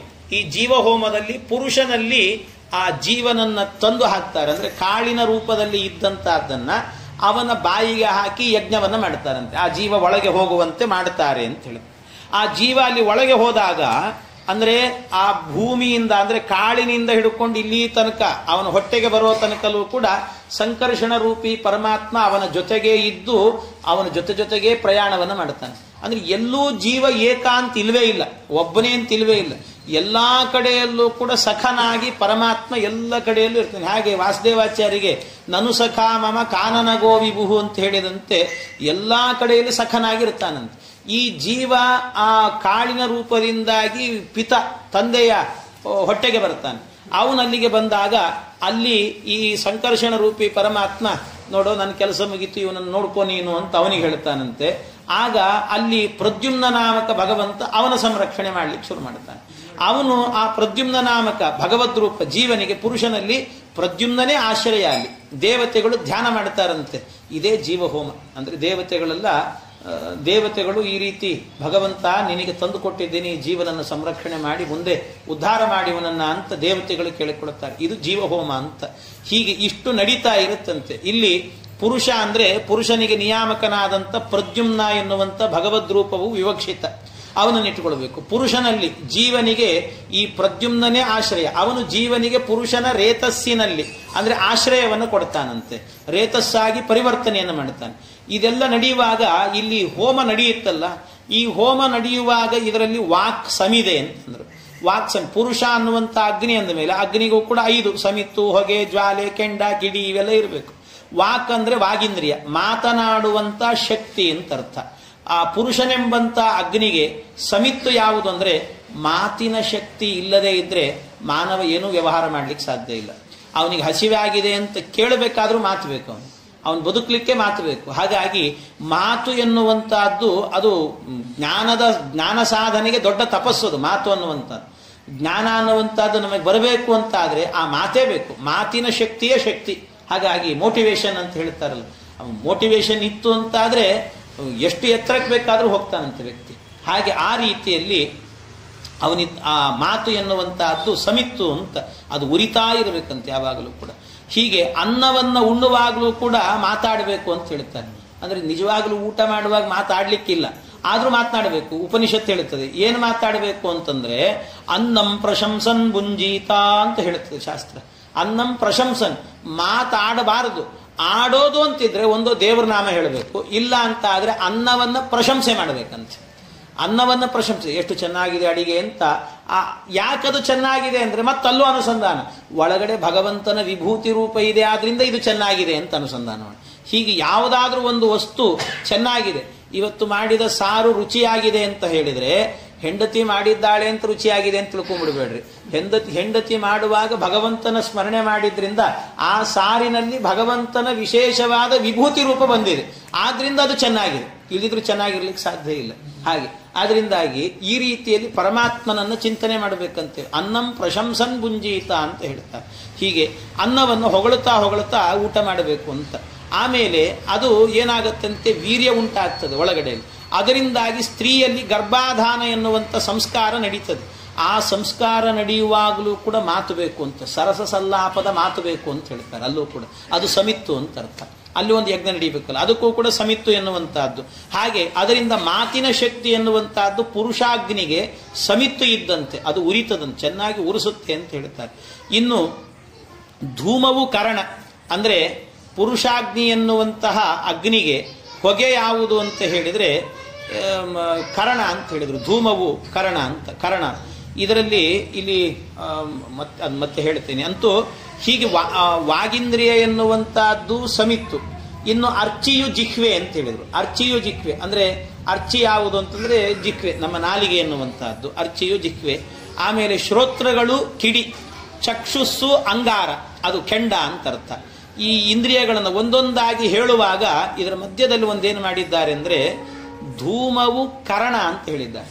ಕರಣ ಅಂತಂದ್ರೆ ಇಂದ್ರಿಯಗಳು ಅಂತ, ನಮಗೆಲ್ಲ ಗೊತ್ತಿರುವಂತೆ ಕರಣ ಅಂತ ಇಂದ್ರಿಯಗಳು ಅಂತ.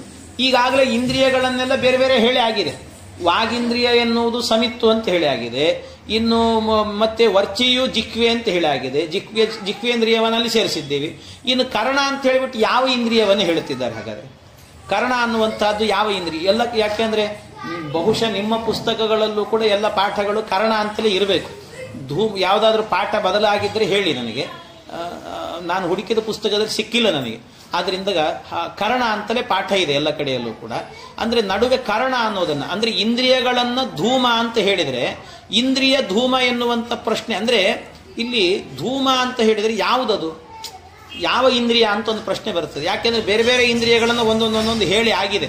ಹಾಗಾಗಿ ಇಲ್ಲಿ ಬೇರೆ ಏನು ಹೇಳಬೇಕು ಅಂತಂದ್ರೆ ಅನ್ಯಥಾ, ಅಂದ್ರೆ ಆ ದಾಸರು ಹೇಳುವಾಗ ಇಲ್ಲೇನು ಮಾಡಿದ್ದಾರೆ ಅಂದ್ರೆ ಧೂಮವು ಕರ್ಣ ಅಂತ ಹೇಳಿದ್ದಾರಲ್ಲ, ಅದನ್ನ ನಿಜವಾಗಲೂ ಉಪನಿಷತ್ತಿನಲ್ಲಿ ಏನಿದೆ ಅಂದ್ರೆ ಈ ಯಜ್ಞದಲ್ಲಿ ಅಂದ್ರೆ ಪುರುಷನನ್ನ ಅಗ್ನಿ ಅಂತ ಚಿಂತನೆ ಮಾಡಿದಾಗ ಉಪನಿಷತ್ತಿನಲ್ಲಿ ಹೇಳಿರುವಂತಹ ಧೂಮ ಅಂತ ಹೇಳಿದ್ರೆ ಯಾವುದು ಅಂದ್ರೆ ಪ್ರಾಣೋ ಧೂಮಃ ಅಂತ ಹೇಳ್ತಾರೆ ಉಪನಿಷತ್ತು ಹೇಳೋದು. ಪ್ರಾಣೋ ಧೂಮ, ಒಳಗಿರುವ ಪ್ರಾಣ ಏನಿದ್ದಾನೆ ಆ ಪ್ರಾಣನೇ ಧೂಮ ಅಂತ ಹೇಳಿದ್ದ ಉಪನಿಷತ್ತಿನಲ್ಲಿ ಹೇಳಿರುವಂಥದ್ದು. ಹಾಗಾಗಿ ಉಪನಿಷತ್ತಿಗೆ ಅನುಗುಣವಾಗಿರುವಂತಹ ಒಂದು ಪಾಠ ಅಂತಂದ್ರೆ ನೀವು ತಿದ್ದುಕೊಳ್ಳಿಕ್ಕೆ ಹೋಗಬೇಡ್ರಿ, ಎಲ್ಲಾದರೂ ಬ್ರಾಕೆಟಲ್ಲಿ ಬರ್ಕೊಳ್ರಿ ಬೇಕಾದ್ರೆ ನಾನು ಹೇಳೋ ವಿಷಯವನ್ನು ಬೇಕಾದ್ರೆ. ಯಾಕೆಂದ್ರೆ ಇಲ್ಲಿ ಹೇಳಿರುವಂತಹದ್ದು ಕರಣ ಅಂತ ಹೇಳಿದೆ. ಕರಣ ಅಂದ್ರೆ ಇಂದ್ರಿಯ ಅಂತ ಆಗತ್ತೆ. ಆದರೆ ಉಪನಿಷತ್ತು ಹೇಳಿರುವಂತಹದ್ದು ಪ್ರಾಣೋಧೂಮಃ ಅಂತ ಹೇಳುತ್ತೆ. ಪ್ರಾಣೋಧೂಮಃ ಅಂತ ಹೇಳಿದ್ರಿಂದಾಗಿ ಉಪನಿಷತ್ತಿಗೆ ಅನುಗುಣವಾಗಿ ಇಲ್ಲಿ ಹೇಳಬೇಕು ಅಂದ್ರೆ ಏನು ಹೇಳಬೇಕಿತ್ತು? ಧೂಮವು ಕರಣ ಅಂತ ಹೇಳೋದ್ರ ಬದಲಾಗಿ ಧೂಮವು ಪ್ರಾಣ ಅಂತ ಹೇಳಬೇಕು. ಆದರೆ ಪ್ರಾಣ ಅಂತ ಹೇಳಿದ್ರೆ ಅಲ್ಲಿ ಸ್ವಲ್ಪ ಒಂದು ಅಕ್ಷರ ಹೆಚ್ಚು ಕಡಿಮೆ ಆಗ್ತದೆ, ಛಂದಸ್ಸು ಸರಿಯಾಗುವುದಿಲ್ಲ. ಅದಕ್ಕೋಸ್ಕರ ಕರಣ ಅಂತ ಹೇಳಿದ್ದಾರೆ ಅಂತ ಇಟ್ಕೋಬೇಕು. ಅದಕ್ಕೆ ನಿಜವಾಗಲೂ ಕೂಡ ಪಾಠ ಇರೋದು ಅಂತ ಆದರೆ ಬಹುಶಃ ಹೇಗಿರ್ಬೋದು ಅಂದ್ರೆ, ಪ್ರಾಣ ಅನ್ನುವಂಥ ಏನು ಶಬ್ದ ಇದೆ ಅದು ತತ್ಸಮ ತದ್ಭವ ಅಂತ ಹೇಳ್ತೀವಲ್ಲ, ಹಾಗೆ ಪ್ರಾಣ ಎನ್ನುವಂಥ ಶಬ್ದ ಕನ್ನಡದಲ್ಲಿ ಏನಾಗುತ್ತೆ ಅಂದ್ರೆ ಹರಣ ಅಂತ ಆಗತ್ತೆ. ಹರಣ ಅಂತ ಹೇಳಿದ್ರೆ ಪ್ರಾಣ ಅಂತ ಅರ್ಥ. ಕನ್ನಡದಲ್ಲಿ ಹರಣ ಅಂದ್ರೆ ಪ್ರಾಣ ಅನ್ನೋದರ ತತ್ಸಮ ತದ್ಭವ ಆಗುವಂತಹದ್ದು ಹರಣ ಅಂತ. ಪ್ರಾಣ ರಾಣ ರಾಣ ಹರಣ ಅಂತ ಆಗತ್ತದು. ಹಾಗೆ ಹರಣ. ಹಾಗಾಗಿ ಬಹುಶಃ ಪಾಠ ಎನ್ನುವಂತಹದ್ದು ದಾಸರು ಹೇಳಿರುವಂತಹದ್ದು ಹರಣ ಅಂತ ಇರಬೇಕು. ಅವಾಗ ಯಾವುದೇ ರೀತಿ ಕರಣ ಅನ್ನೋದ್ರ ಬದಲು ಹರಣ ಅಂತ ಹಾಕ್ತೀವಿ ಅಷ್ಟೇ. ಪಾಠದಲ್ಲಿ ಅಕ್ಷರಗಳಲ್ಲೂ ವ್ಯತ್ಯಾಸ ಇಲ್ಲ. ಹಾಗಾಗಿ ಧೂಮವು ಕರಣ ಅನ್ನೋದ್ರ ಬದಲಾಗಿ ಹರಣ ಅಂತ ಇದ್ರೆ ಒಳ್ಳೆಯ ಪಾಠ, ಅಂದ್ರೆ ಉಪನಿಷತ್ತಿಗೆ ಅನುಗುಣವಾದಂಥ ಪಾಠ ಆಗತ್ತೆ ಅದು. ಅದರಿಂದ ಹಾಗೊಂದು ಇಟ್ಟುಕೊಳ್ಳಬಹುದು ಅಂತ ಚಿಂತನೆ ಮಾಡಿದಾಗ ನನಗೆ ಅನಿಸಿದ್ದು. ಆದರೆ ಎಲ್ಲೂ ನಾನು ನೋಡಿದ ಪುಸ್ತಕಗಳಲ್ಲಿ ಯಾರೂ ಕೂಡ ಎಲ್ಲರೂ ಕೂಡ ಸುಮ್ಮನೆ ಏನು ಹೇಳ್ತಾ ಹೋಗಿದ್ದಾರೆ ಅಂದ್ರೆ, ವ್ಯಾಖ್ಯಾನಕಾರರು ಕೂಡ ಬರೀ ಧೂಮವು ಕರಣ ಅಂತ ಹೇಳಿದಾಗ ಧೂಮವು ಕರಣ ಅಂತ ಅಷ್ಟಷ್ಟೇ ಬರೀತಾ ಹೋಗಿದ್ದಾರೆ. ಯಾರು ಉಪನಿಷತ್ತಿಗೆ ಅನುಗುಣವಾಗಿ ಚಿಂತನೆ ಮಾಡಿದ್ದು ನನ್ನ ಕಣ್ಣಿಗೆ ಕಂಡಿಲ್ಲ. ಬಹುಶಃ ಬೇರೆ ಯಾರಾದ್ರೂ ಹೇಳಿರ್ಬೋದೇನು ಅಂತೂ. ಆದರೆ ಹರಣ ಅನ್ನುವಂಥ ಪಾಠ ಇಟ್ಟುಕೊಂಡ್ರೆ ಶುದ್ಧವಾಗಿರುತ್ತೆ ಅಂತ ಅನಿಸುತ್ತೆ. ಅದರಿಂದ ಎಲ್ಲಾದ್ರೂ ಬ್ರಾಕೆಟ್ ಅಲ್ಲಿ ಈ ಅನುಸಂಧಾನ ಗೊತ್ತಿದ್ರೆ ಬರೆದಿಟ್ಕೊಳ್ಬಹುದು ನೀವು, ಮತ್ತೆ ಗೊತ್ತಿಲ್ಲ ಅಂದ್ರೆ ಕಷ್ಟ. ಇದೆಯಾ ಆಗೊಂದು ಪಾಠ? ಬಹಳ ಸಂತೋಷ, ಒಳ್ಳೆ ಪಾಠ. ಹಾಗಾದ್ರೆ ಪಾಠ ಇದೆ ಅಂತ ಒಪ್ಕೊಳ್ಬಹುದು, ಆಗೊಂದು ಪಾಠ ಇದೆ ಅಂತ ಒಪ್ಕೊಳ್ಬಹುದು. ಹಾಗೆ ಬಹುತೇಕ ಪುಸ್ತಕಗಳಲ್ಲಿರುವಂತಹದ್ದು ಕರಣ ಅಂತಲೇ ಇದೆ ಅಲ್ವಾ? ಹಾಗಾಗಿ ಹರಣ ಅನ್ನೋ ಒಳ್ಳೆ ಪುಸ್ತಕ ಅದು. ಅಂತೂ ಈ ರೀತಿಯಲ್ಲಿ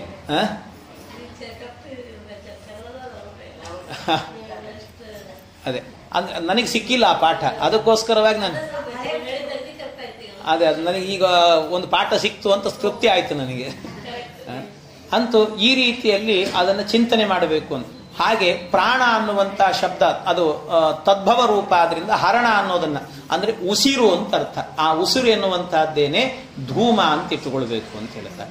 ಹೀಗೆ ಇಲ್ಲಿ ವಾಕ್, ಪ್ರಾಣ, ಜಿಹ್ವಾ, ಶ್ರೋತ್ರ, ಚಕ್ಷು ಶಬ್ದಗಳಿಂದಾಗಿ ವಾಕ್, ಪ್ರಾಣ ಮುಂತಾದವುಗಳಲ್ಲಿ ನಿಯಾಮಕನಾಗಿರುವಂಥ ಭಗವಂತನ ಪ್ರದ್ಯುಮ್ನ ರೂಪವನ್ನ, ಪ್ರದ್ಯುಮ್ನ ರೂಪ ಅಂದ್ರೆ 5 ರೂಪಗಳನ್ನು ಕೂಡ ಮತ್ತೆ ಪುನಃ ಅಂದ್ರೆ ಏನಂತ, ಪ್ರದ್ಯುಮ್ನ ನಾರಾಯಣ, ಪ್ರದ್ಯುಮ್ನ ವಾಸುದೇವ, ಪ್ರದ್ಯುಮ್ನ ಸಂಕರ್ಷಣ, ಪ್ರದ್ಯುಮ್ನ ಅನಿರುದ್ಧ ಅಂತ 5 ರೂಪಗಳನ್ನು ಕೂಡ ಭಗವಂತನ ರೂಪಗಳನ್ನು ಚಿಂತನೆ ಮಾಡುತ್ತಾ ನಿರುತ ಭುಂಜಿಸುವನ್ನ ಯದುಕುಲ ವರನಿಗ ಅವದಾನಗಳು. ನಾವು ನಿತ್ಯ ಉಣ್ಣುವಂತಹ ಅನ್ನವನ್ನ ಅಂದ್ರೆ ಮುಖವೆಂಬಂತ ಆಹವನೀಯ ಅಗ್ನಿಯಲ್ಲಿ, ಅಂದ್ರೆ ನಮ್ಮ ಮುಖ ಬಾಯಿ ಅಂತಾರೆ, ಈ ಇದು ಆಹವನೀಯ ಅಗ್ನಿ.